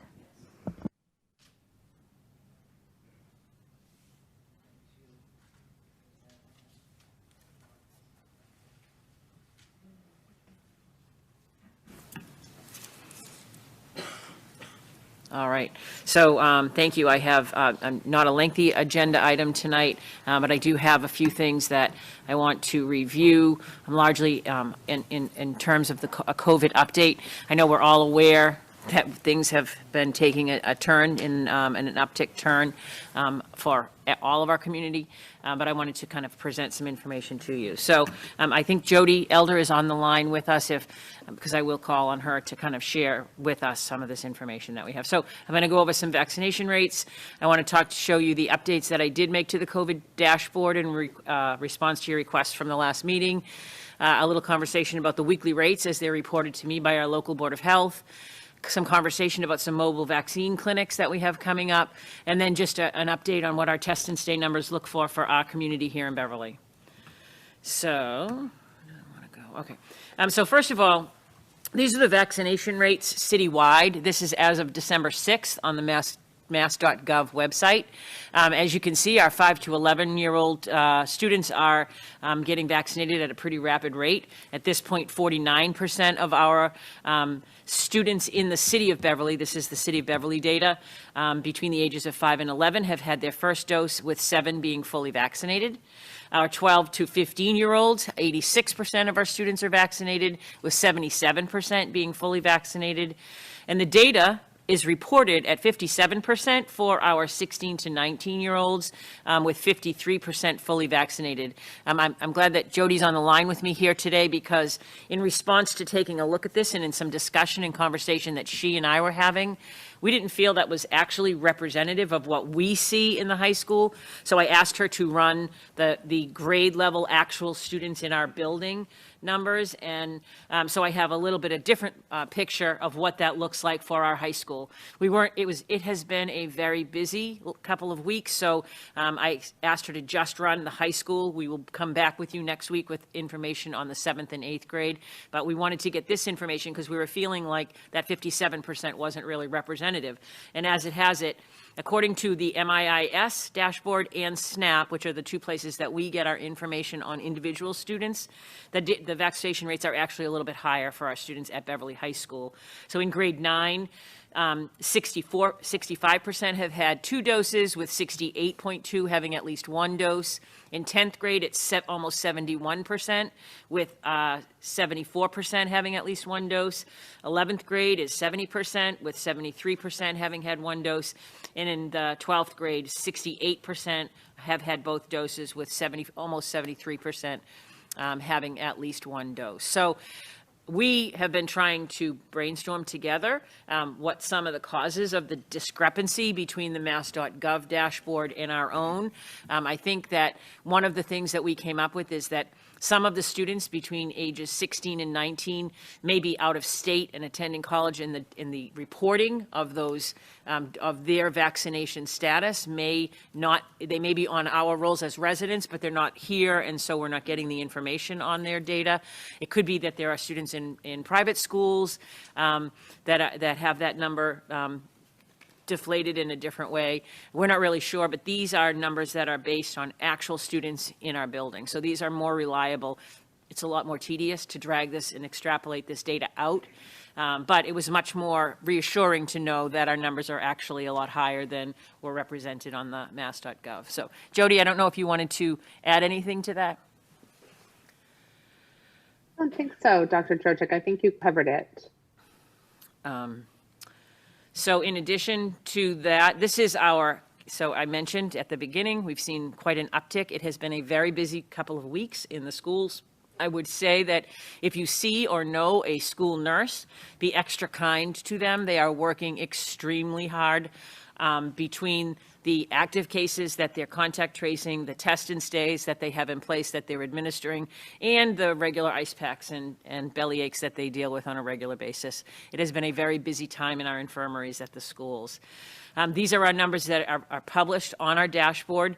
As you know, we update these numbers every Tuesday and Friday. So when you see the current active cases, those are representative of the last half week.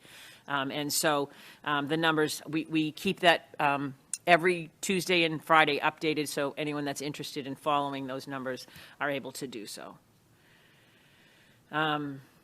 The 7-day data, this is the metric that we've been following almost since the beginning. If you remember in the beginning, we were looking at 14-day data, and the CDC and the Board of Health have been providing us with 7-day data lately.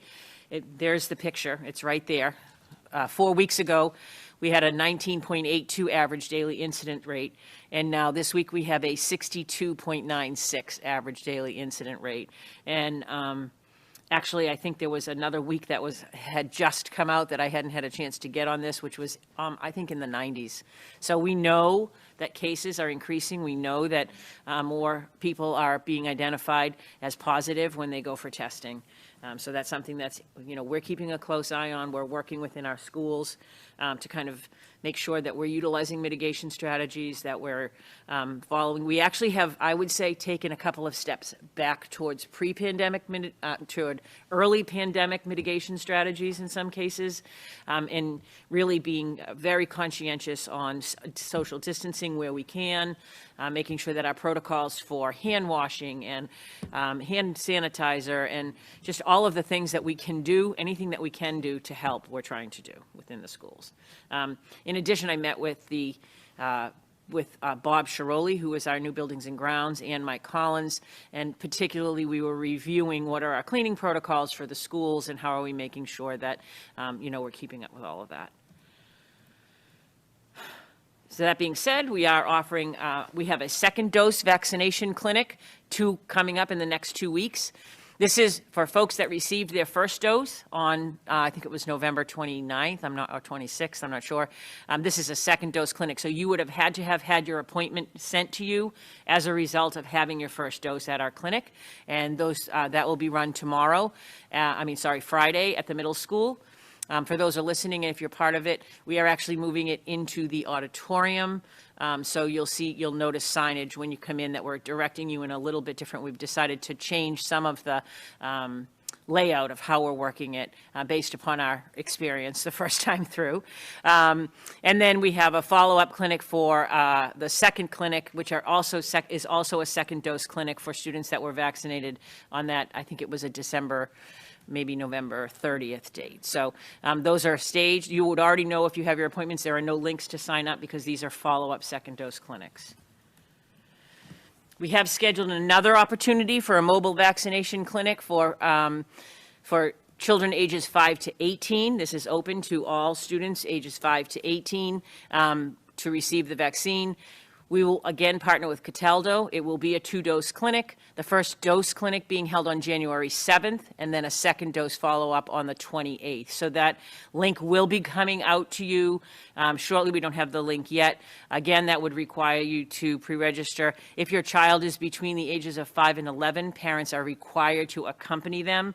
If they are between the ages of 12 and 18, you have to at minimum provide parent consent, which is what you do when you go into the link to sign up for the vaccinations. These again will be held at the middle school. They're both Fridays, again from 2 p.m. to 8 p.m. That was my next slide said, sorry. And again, we'll follow up with the links for registration. And anyone that has any questions about any of it, please reach out to our covidquestions@beverlyschools.org email to be able to kind of, and that is an email that is manned by our nurses. Please, again, show grace and patience to our school nurses as they are working exceedingly hard. But to ensure, if you have questions, someone will get back to you. Thank you, Dr. Trocheck. Do committee members have any questions? Mayor Cahill. Thanks. Dr. Trocheck, thank you for that. Just a question about boosters. I wonder if on the 7th and or the 28th, there's a way to make available for those younger folks who are 6 months out and eligible for a booster. So I spoke specifically with Kevin at Cataldo about that. On the 7th, there will be opportunities for boosters, but not on the 28th. So it's on the during the first dose clinic, they will be able to provide boosters. And you can use the link to sign up. When you sign up, it will ask you, are you looking for a first dose or are you looking for a booster? So those spaces will be available on the 7th, but not on the 28th. Yep. One other, just a detail. Here it says the clinics are all going to be. Here it says the clinics are all held in the gym. Yeah. Just to it's going to be. They'll be in the auditorium. We're moving. We just made logistically. Oh, yeah. And for crowd control. It was there were a lot of people and long lines, and so we have a special treat for the students when they're sitting in the auditorium on Friday, and we're also utilizing that space so that there's a little more space for families to distance from each other and less contact amongst the people. So, yeah. Ms. Bisnick. It seems like if we're going to let booster appointments happen on the 7th, then they also should happen on the 28th, because for you to get a second shot on the 28th, you had to get your first shot on the 7th. So if some of the first shot slots are taken by booster people, then there will be no need for that second for the equivalent, its partner date on the 28th, right? So I believe that has more to do with I specifically asked, would any boosters be offered? And I was told that they can do it in the 7th, but the registration process doesn't allow them to do that on the 28th. I can ask them again, but I think he was pretty specific that that was sort of how those clinics were run. So. We don't run the clinic. We have, I understand that. I'm yeah. just saying from a logic point of view, I'm just calling that out, right? Yeah, thank you. If the only reason why you need an appointment on the 28th is if you got your first one, and therefore if somebody takes one of those slots for a booster, which for instance I would love my high school child to get, then that means the 28th equivalent slot is sitting there unused. And maybe they'll figure that, and maybe they'll realize, depending on how many boosters they give on the 7th, and they'll open up some slots. But right now, the process is you register for the 7th, and then they automatically issue you your 28th, and there's not a new live link. And so, again, I can ask that question again, but that was the information that I was given today. So. Right, thanks. Thank you. Do other committee members have any questions for Dr. Trocheck? Ms. Robinson? Are you already going to talk about test and stay? Yeah, so I'll wait. Okay. Yeah. So just the final thing, and this is really a celebration. I know that when we began the school year and we talked about our test and stay program, none of us had ever really done it. We didn't really know what that would entail or what that would mean. We've learned a lot more about what it means in the last week and a half as we've had more and more students that we've needed to utilize that program for.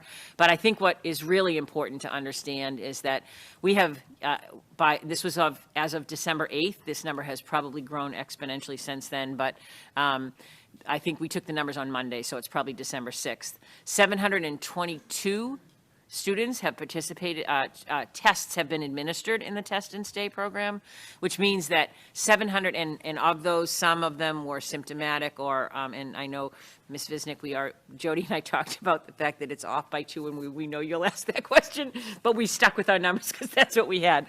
Thank you. That 710 in-person school days have been saved through the Test and Stay program, which means that 710 days of school, students were able to remain in because they participated in Test and Stay. So we've identified 10 positive cases through the Test and Stay and or symptomatic testing that we've been doing.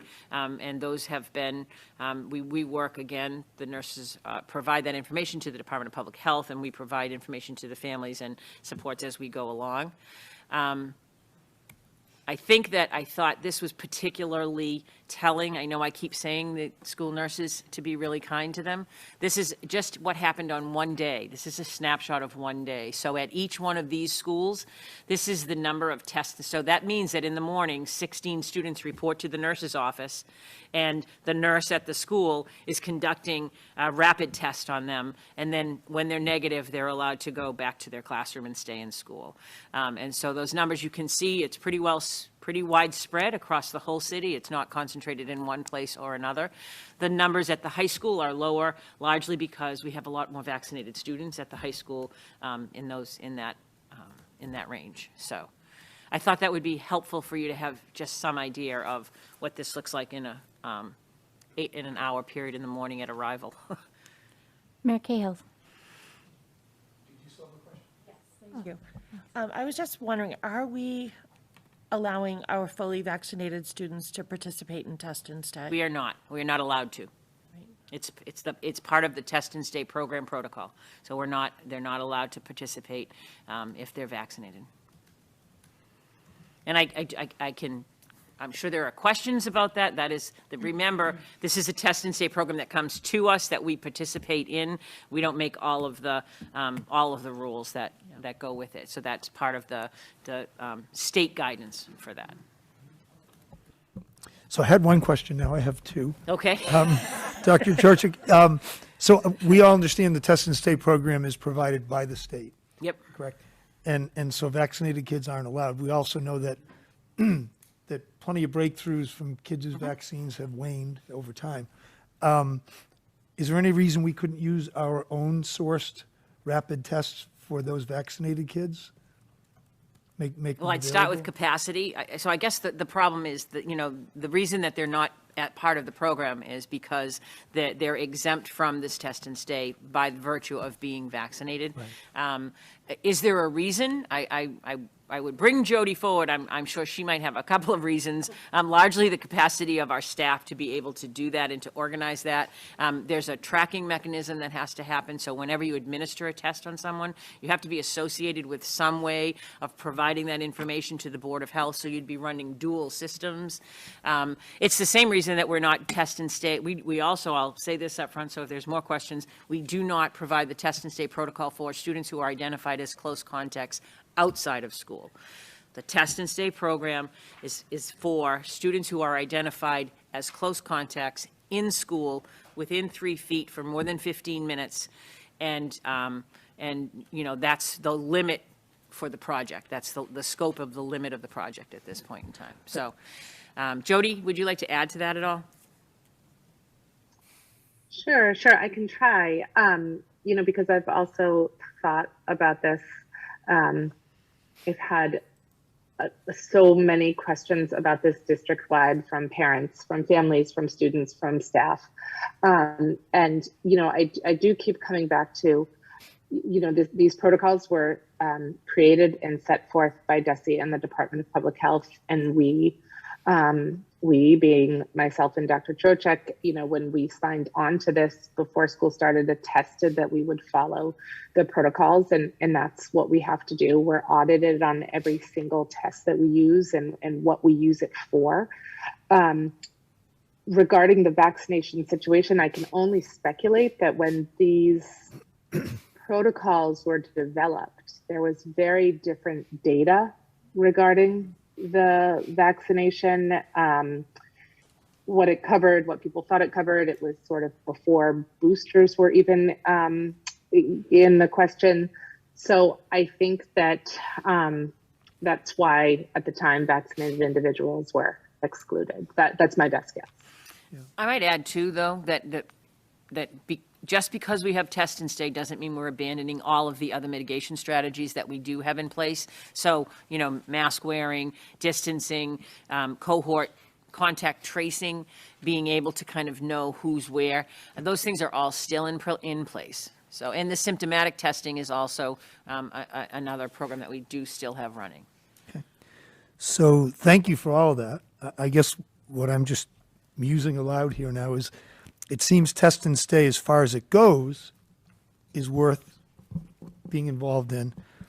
And pending some better understanding from you and Ms. Elder of our capacity to do more, I'd be interested in seeking a workaround to, or maybe workaround's the wrong term, but you know, we have and we can source our own rapid tests. If there's a capacity, then we may want to look to do more. And I'll follow up on that with you. You could, yeah, we can have that conversation. I think that, you know, and again, beyond that, I if like Jody's speculation too. I mean, the information that we have about everything changes daily. And we don't know what the impact of vaccinating our 5 to 11-year-olds is going to have on some of these things. We don't know the impact of booster shots now that 16 and over can begin to get boosters. We don't know what impact that's going to have. We don't know the impact of a lot of things. So it's definitely worthy of more conversation, and we can certainly, you know, take a close look at what that would entail. And to follow up on that, there's no reason why we shouldn't check in with our friends at DESE and DPH and fellow, you know, fellow school districts, fellow municipal leaders, and you know, really look hard at that point, because I think there's an opportunity to do more of this and do better, and that's not to undermine the good that's happening with the test and stay. If I could just ask one specific on the test and stay numbers. So we've conducted over 700 tests as of a couple of days ago through test and stay. And just for all of us to understand, how many days in a row will a close contact in school take that test? That just will help me understand how many different instances we've seen of it. So Jody, do you want to take that? Sure. So the protocol is you are part of the test and stay program for 7 days following your last day of exposure. And during that 7-day period of time, there's usually 2 weekend days, and you're not tested on those days, or you're not tested on those days unless you have a school-sponsored event, mostly a sporting event. We have at-home take-home tests that students can use, and they can phone in via a telehealth portal where they are observed giving their test or taking their test, and they're able to go to their school-sponsored event. We had several athletes utilize this during the fall.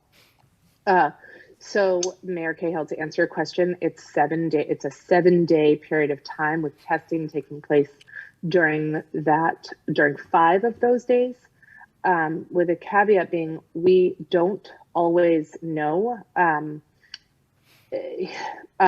Sometimes we find out a couple of days later that somebody has been positive when we contact trace backwards 48 hours.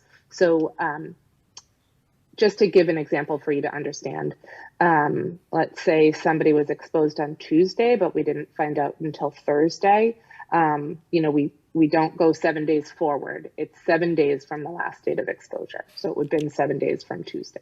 Okay. So not to oversimplify. Does that answer your question? Oh, definitely. Thank you. And Mrs. Elder, not to oversimplify, but if somebody tests negative repeatedly in test and stay, they're going to test 4 or 5 times on average before they're through the protocol. 2 or 3. Correct. But it could be 2 or 3. So 5 is the maximum. And so for some students, we may only test them 3 times because it might be Thursday, Friday, and then Monday. You know, so the example she gave, they were exposed on a Tuesday. We would have had to go to the following Tuesday, except for that we didn't know about it for the first 2 days that we would have been testing. So we would only test that student 3 times. Do you understand? Of course. Yeah. All right. So Yeah, no, that's helpful. Okay. Thanks. Thank you. I see Ms. Visnick's hand. I wish to ask you to reiterate, Dr. Chirocek, what are the options for parents who are keeping their children home relative to your child's home because they have a positive test versus your being a good corporate citizen, and keeping your child home because they have some symptoms, right? What are the differences in those experiences relative to like anything and everything school related? Are there any differences? I'm not sure I understand, but let me take a stab at it. So you're asking the difference between I have been identified as a close contact at school and I'm in the test and stay program, and so I test in the morning and stay, versus I'm a close contact that's been identified in the community, so I'm not able to join the test and stay program, so I need to follow the quarantine guidelines, which, Jody, correct me if I'm wrong, is you have to quarantine for 7 days on day 5. If you get a negative PCR test, you can return on day 8. Is that correct? That is correct. And so they would remain home for 5 days. And then a student who parents are, we thank you if you are one of the parents that are keeping your child home. If your child is symptomatic, and remember, we would like you to look at the symptom list. And for some symptoms, it's one, if it's a fever. But in others, it really has to be symptoms in conjunction with another. But you would keep your child home. And we would request that you get a test outside of school, a PCR test or a rapid test, and be PCR or rapid, right, Jody? I don't want to give misinformation. PCR or rapid, but the rapid has to be supervised. And that's a question we have all the time, why we can't accept home by next tests. We can only accept a supervised test. So there are some outside vendors that do antigen testing, but it's performed by somebody other than an individual in their home. And so they would return on day 8. And then, or they would return with and say they get tested and it's a negative result, they can come back to school with that negative result right away. And then a confirmed positive case. A confirmed positive case needs to stay home for 10 days from day 0, correct? Right? Day 0 is the day that they test positive, and then 10 days from that, and only return on day 11 if in fact they have no symptoms, if they're no longer having symptoms of the virus. And on any of those days, when any of those scenarios are at home and out of school, do they have any access to the content that's taking place in the classrooms? Yes, absolutely. So we did negotiate with the union when we did our reopening, and we worked together to come up with a plan. We provide a 24-hour notice to teachers to be able to, and then we offer parents the option to decide what they prefer. There's streaming options for students that are home, and there are also options to just have the work put together, and you can pick it up and receive a packet of work to do while you're out. The teachers have a 24-hour period from when we find out so that they can prepare for that. The streaming is a minimum of 3 hours a day. That doesn't mean that they're streaming for the full 6 hours every day. For example, they might stream in for a 20 or 30-minute period of time for literacy block, and then they may have some independent work for 45 minutes, and then they may stream back in again for a math lesson and then have some independent work. That is available to them. As well as for some parents have opted to just ask for the work to be sent home. And so we have a lot of our programs that are available asynchronously. So for example, Lexia and ST Math and some of our Reveal math program in the K through 5 grade range. And some of our math and some of our other things are available via either Google Classroom or something like that. So those are all in place. Teachers are preparing and sending work home. Parents should reach out if we really do wait for a confirmed extended absence. So in the example that you gave about I have symptoms, I'm going to go take my child to get tested, we would wait for confirmation that that child's going to be out for 10 days probably before we would begin that process. In the case of a close contact, it's from the day we find out that they're quarantining until they go, that period begins. But they have to be DPH confirmed cases of COVID in order for that to take place. DPH confirmed close contacts or DPH confirmed positives. So does that help? Yes. Thank you. Ms. Coelho. Thank you. Just some clarification, this might be for Ms. Elder. So if a child is participating at school in test and stay, and they have to continue doing that for the 5 days because of the protocol, if it's on the weekend, they have the take-home test that they can phone into the telehealth and be viewed doing it so they can go to the sporting event. Why wouldn't the child that's quarantining at home not be able to call into telehealth and be viewed doing a Binex test at home? Because that service isn't offered. That's a service that's offered through the agreement that we have with the state. So they're only offered for the in-school. They're only offered for students who are contacts in school that are part of the test and stay program. It's just an extension of that program. So you'd have to be eligible for one to be able to do that for both. I have one more slide. I think this is the last one. And this goes, I think, maybe, Mayor, to some of the conversation we were having earlier. One of the things, I mean, the department is examining the breadth of the test and stay program and where we are providing opportunities for people to participate in test and stay. From the beginning, we have been able to work with the YMCA in their after-school, out-of-school time program because they were on-site. Students never left the site, and they were only students that were already cohorted from our own buildings. However, DESE has worked with the Early Education and Care program to expand that. It was a little confusing in its first rollout this week, so I do apologize, and I have sent information out to the parents who were impacted, but we have extended that to EEC-affiliated OST programs, and in Beverly, BCLC is one of those. And so we have been able to now work with BCLC, and we spent some time establishing those protocols and procedures to make sure it requires consent between the programs for us to share information from the schools to the program. It requires parent consent on both ends, first for us to do the test and stay, and then again for them to be able to participate. So we have been able to do that. It allows us, there are 60 students who attend BCLC. There's some of our students from some of our underrepresented groups that we like to make sure that we're doing that. So we're really excited about that opportunity. Kudos to Lisa Duchesne and Judy Cody over there for working with us. It was a painstaking procedures to kind of make sure we had everything in place that we needed to do. We thank you to our parents who had grace and patience with us as we worked through that protocol. Could they go? Can't they go? Can they take the bus? They can't take the bus. So we had some back and forth this week. But we feel like we're well positioned now. And so I think, Mayor, perhaps they're looking at expansions of test and stay opportunities, and they're identifying segments that they can begin to do that. To be able to do some of that. So I feel like this is a small step forward, but we were able to kind of take advantage of that. And this just became available to us in the last couple of weeks, so. Okay, thank you, Dr. Churchak. Okay, I think we're good. Next, we'll be moving on to our committee reports. I would kindly ask the audience if they want to have a conversation to please leave the room. We're getting some volume up here. If I could ask the Standing Committee on Finance and Facility, Ms. Linda Visnick, to give a report. Thank you, Madam President. Standing Committee on Finance and Facilities last met on Wednesday, November 17th in a hybrid formation.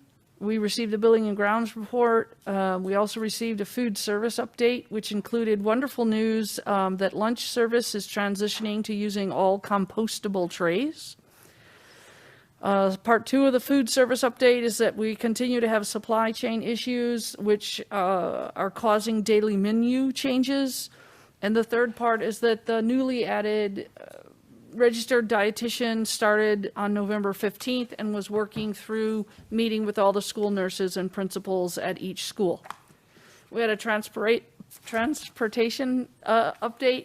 Our electric bus was in for repair of its brakes, and while there, the battery box was found to have a crack. So that's getting repaired as well, but as of our F&F meeting, the part was not yet in stock, again, due to supply chain issues. We're looking to hire more drivers. We might have seen the impact of our lack of enough drivers today. As a form of education for the members of FNF, our Director of Finance reviewed the different types of revolving accounts we have in our district, such as circuit breaker, school choice, athletics, and many more.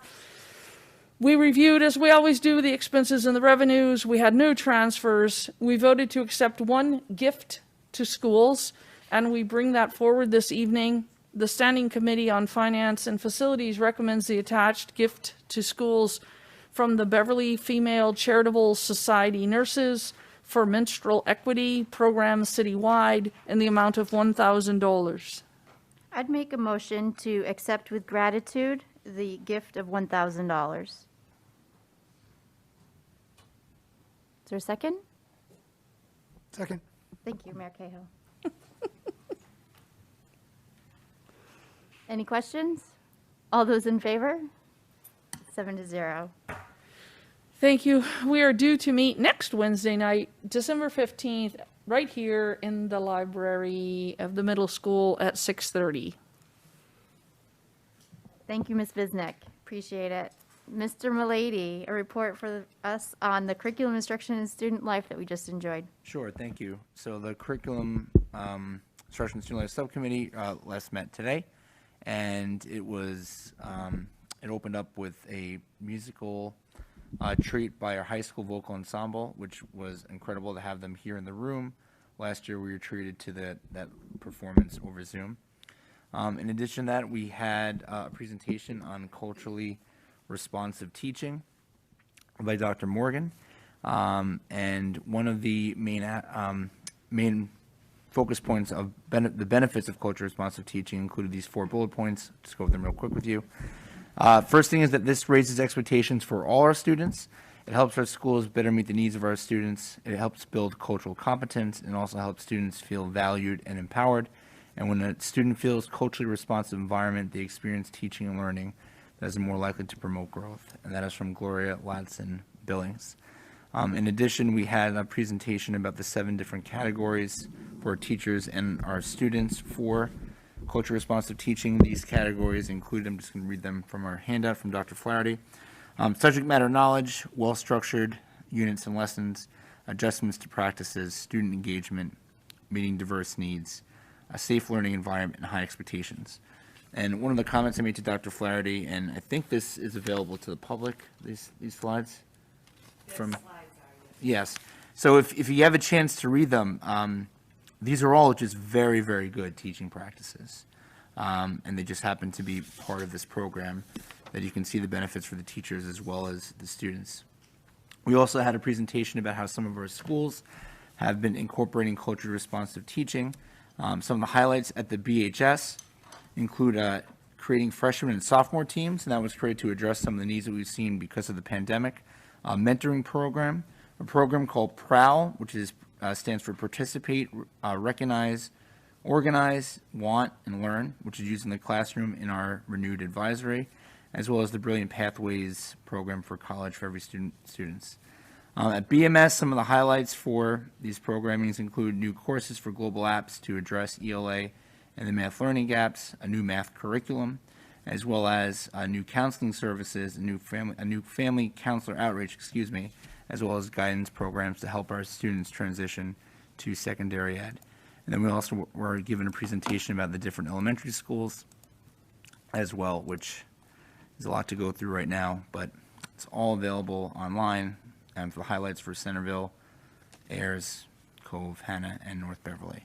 And then finally, we ended with that we are in the process of working on virtual plans for support for our homework for our students. Thank you. Thank you so much, Mr. Milady, for that report. I will report out on negotiations. The negotiations subcommittee last met on Monday, November 29th with Unit C. We have a memorandum of agreement to discuss further tonight. And for the policy review subcommittee, we are still trying to find a date. We need to do just a little bit of cleanup work on our policy before we transition to our new organization in the new year. Next on our agenda are communications from school committee members, and I will look to see if any members have communications they want to put forward on the table. Mayor Cahill? Madam Chair, if I could just take advantage of this forum and maybe some people hearing and seeing this, we're offering several more free testing dates between now and the end of the year at the Senior Center, Wednesdays 4 to 8 p.m., Sundays 10 a.m. to 2 p.m. So that's a PCR test that Cataldo Ambulance has been, they did a bunch of them for us last year. Remember, we went some time without, and we've had them back up and going for the last couple of weeks. So if you folks can share them out with your networks, and we've got them all up on the city website. There's a banner at the top of the homepage taking you right to testing. Hoping that people can take advantage of those test opportunities around the holidays, and it can help them make decisions. Thank you, Mayor Cahill. Dr. Trocheck. Yep, I just wanted to first of all, thank you for that opportunity. I know our families are very grateful. It's you know, very stressful when they feel like they need to find testing. It's also a good opportunity for surveillance testing. I just want to clarify for families, if you go to the testing because you suspect that you have a case in your household or because you think your child is symptomatic, please keep your child home on Monday until you get the results of the test. We had a few situations this past week where some students were tested on Sunday. They came to school on Monday only to get a phone call around noon that the test was positive and we have to bring that child home. So, you know, there's a difference between just going for surveillance testing because you're going to go visit an elderly grandparent and going because you have some suspicion that you have been exposed or have an exposure. So I think it's great to do that, but just a reminder that if in fact you do test your child and you're, you know, concerned, that you please keep them home on Monday until you get that, because it does take 24 hours to get your results for the PCR. So, Jody, anything to add? I did that for you. Thank you. Thank you very much. That would be very helpful. Thank you, Ms. Visnick. So, Dr. Churchick, I asked my question earlier about that because I think we're asking parents to do the right thing, and in that specific scenario, keep their child home, but that day they don't get to stream in. And so I think there's a tension there, and I just wanted to name it. So that's all. All right. So I do have several communications. In particular, I forwarded one to you today. I forwarded one to you, the same one to you today, about the policy of cell phone use at the high school. I heard great things about the school play, was not able to get there myself, but I do appreciate the fact that we were invited. I heard some concerns about our numbers of athletes participating and that those numbers are lower. And our director of finance and I have not had the athletic director in at facilities and finance yet. He usually comes later in the year. But certainly there are several teams already that have only been able to field 2 teams instead of 3.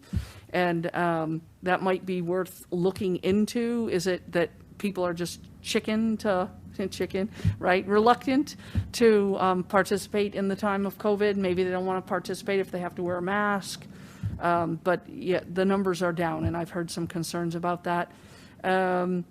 Definitely heard concerns about the spike in the cases and whether we're going to have enough tests to be able to continue to do, as you showed the numbers up there. We're doing a lot of test and stays.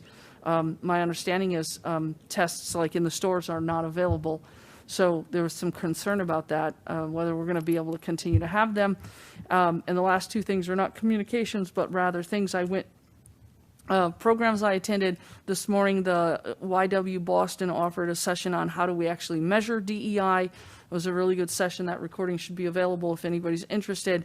And Endicott College offered something called Brave Communities, which is how do we make our classrooms be a place where really our students are willing to embrace discomfort and be honest and ask questions that might not otherwise be asked. And similarly, how do we be empathetic and listen bravely? How do we hold space for others to learn and not be afraid to ask, you know, the quote unquote stupid question, right? So how do we encourage that in a classroom? And that too was a fantastic presentation, and it's available if anyone's interested in watching. I have that as a student there now. I have access to that recording. Thank you. Dr. McKenzie. All right, thank you, Dr. Trochek, for your presentation we just heard. I wanted to just have you confirm a response that I did give to a constituent about our mask requirement. There was a question about when we would know that we could lift the mask mandate for schools. My understanding is that the guidance requires that it be in place through January 15th and then would be revisited. So I just want you to, just expand on that if you need to, or if that was a sufficient enough answer. Yep, I'd be happy to. Thank you. January 15th is the date that the commissioner had set to give more information to us as to the lifting, a universal lifting of the mask mandate. There are requirements for that, which would be 80% vaccination rates within the whole building, and they, I believe, are looking at some metric for the community rate as well. However, there are districts who you can request a waiver. Like if you are a particular community that has in the 90th percentile, there are some communities that have already been granted the ability to do that. Again, the process, though, will be that the commissioner will lift the mandatory masking mandate, and that's I'm not sure if he will or not on January 15th. That's the next date he's going to tell us that he's considering doing it. And in addition, even if that happens, it would then come back to the school committee, and we would make a local decision for Beverly as to whether or not we were going to make that move at that point in time. So I believe there are very few communities, but some communities have already gone through that process. But in Beverly, we were not at I showed the vaccination rates tonight, so we're not quite at the point where we would even be eligible if it were lifted on the 15th. Thank you. I just had a quick set of communications come in. I had a constituent concerned that the middle school was a waste of money. I had some additional concerns with finding information on our website and in our calendar, making sure that we post information in a place that's consistent. And then I just wanted to reflect on the return of some traditions like the holiday parade and the tree lighting. It was a wonderful opportunity to see our students perform. The marching band was fantastic. The vocal ensemble at the gazebo was amazing. Even though it was a little rainy and dreary and cold, they really livened up the spirit of the season for me and my family. And it just was so wonderful to be back out in the community and seeing people outside. So thank you. Okay, with that, if I don't see any other hands, the chair is going to move to vote to meet an executive session pursuant to Mass General Law, Chapter 30A, Section 21A, for purposes 7, 3, and 2, and to return to open session. Purpose 7 is to review and approve the 17th of November 2021 executive session minutes. Purpose 3 is to discuss strategy with respect to and in preparation for collective bargaining with the Beverly Teachers Association, Unit C, because an open discussion may have a detrimental effect on the bargaining position of the committee. And purpose 2, to discuss strategy sessions in preparation for negotiation with non-union personnel and or to conduct collective bargaining sessions and or conduct contract negotiations with non-union personnel. So moved. Well, the chair is making that motion, so Ms. Bisnick, second. I appreciate you seconding that. And we do a roll call vote. I'm going to do it alphabetically with myself last. Mayor Cahill? Yes. Ms. Coelho? Yes. Dr. McKenzie? Yes. Mr. Milady? Yes. Ms. Robinson? Yes. Ms. Bisnick? Yes. And Ms. Abel, yes. Vote of 7-0. It is 8:58. BevCam, if you'd kindly put us on music and coast away.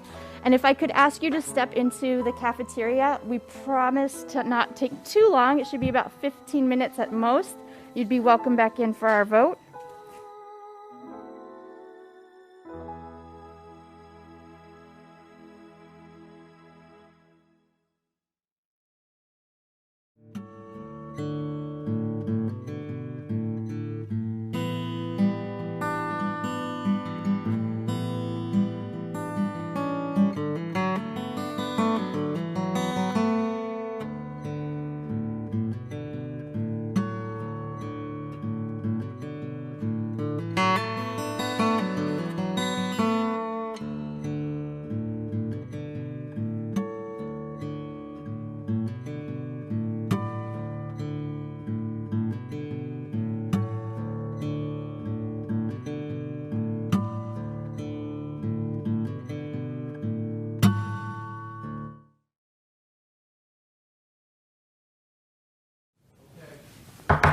Okay, we are back in open session. Thank you for your patience at home.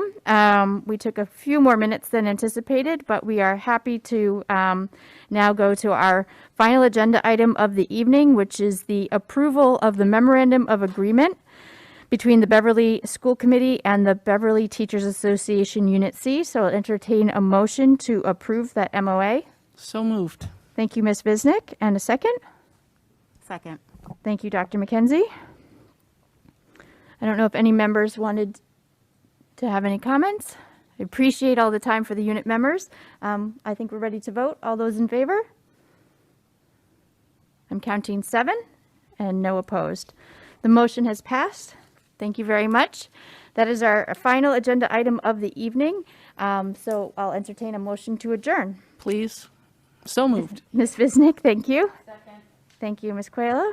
And all those in favor? Okay, we are adjourned at 9:25 p.m. Thank you, BevCam, as always, and thank you for those watching at home.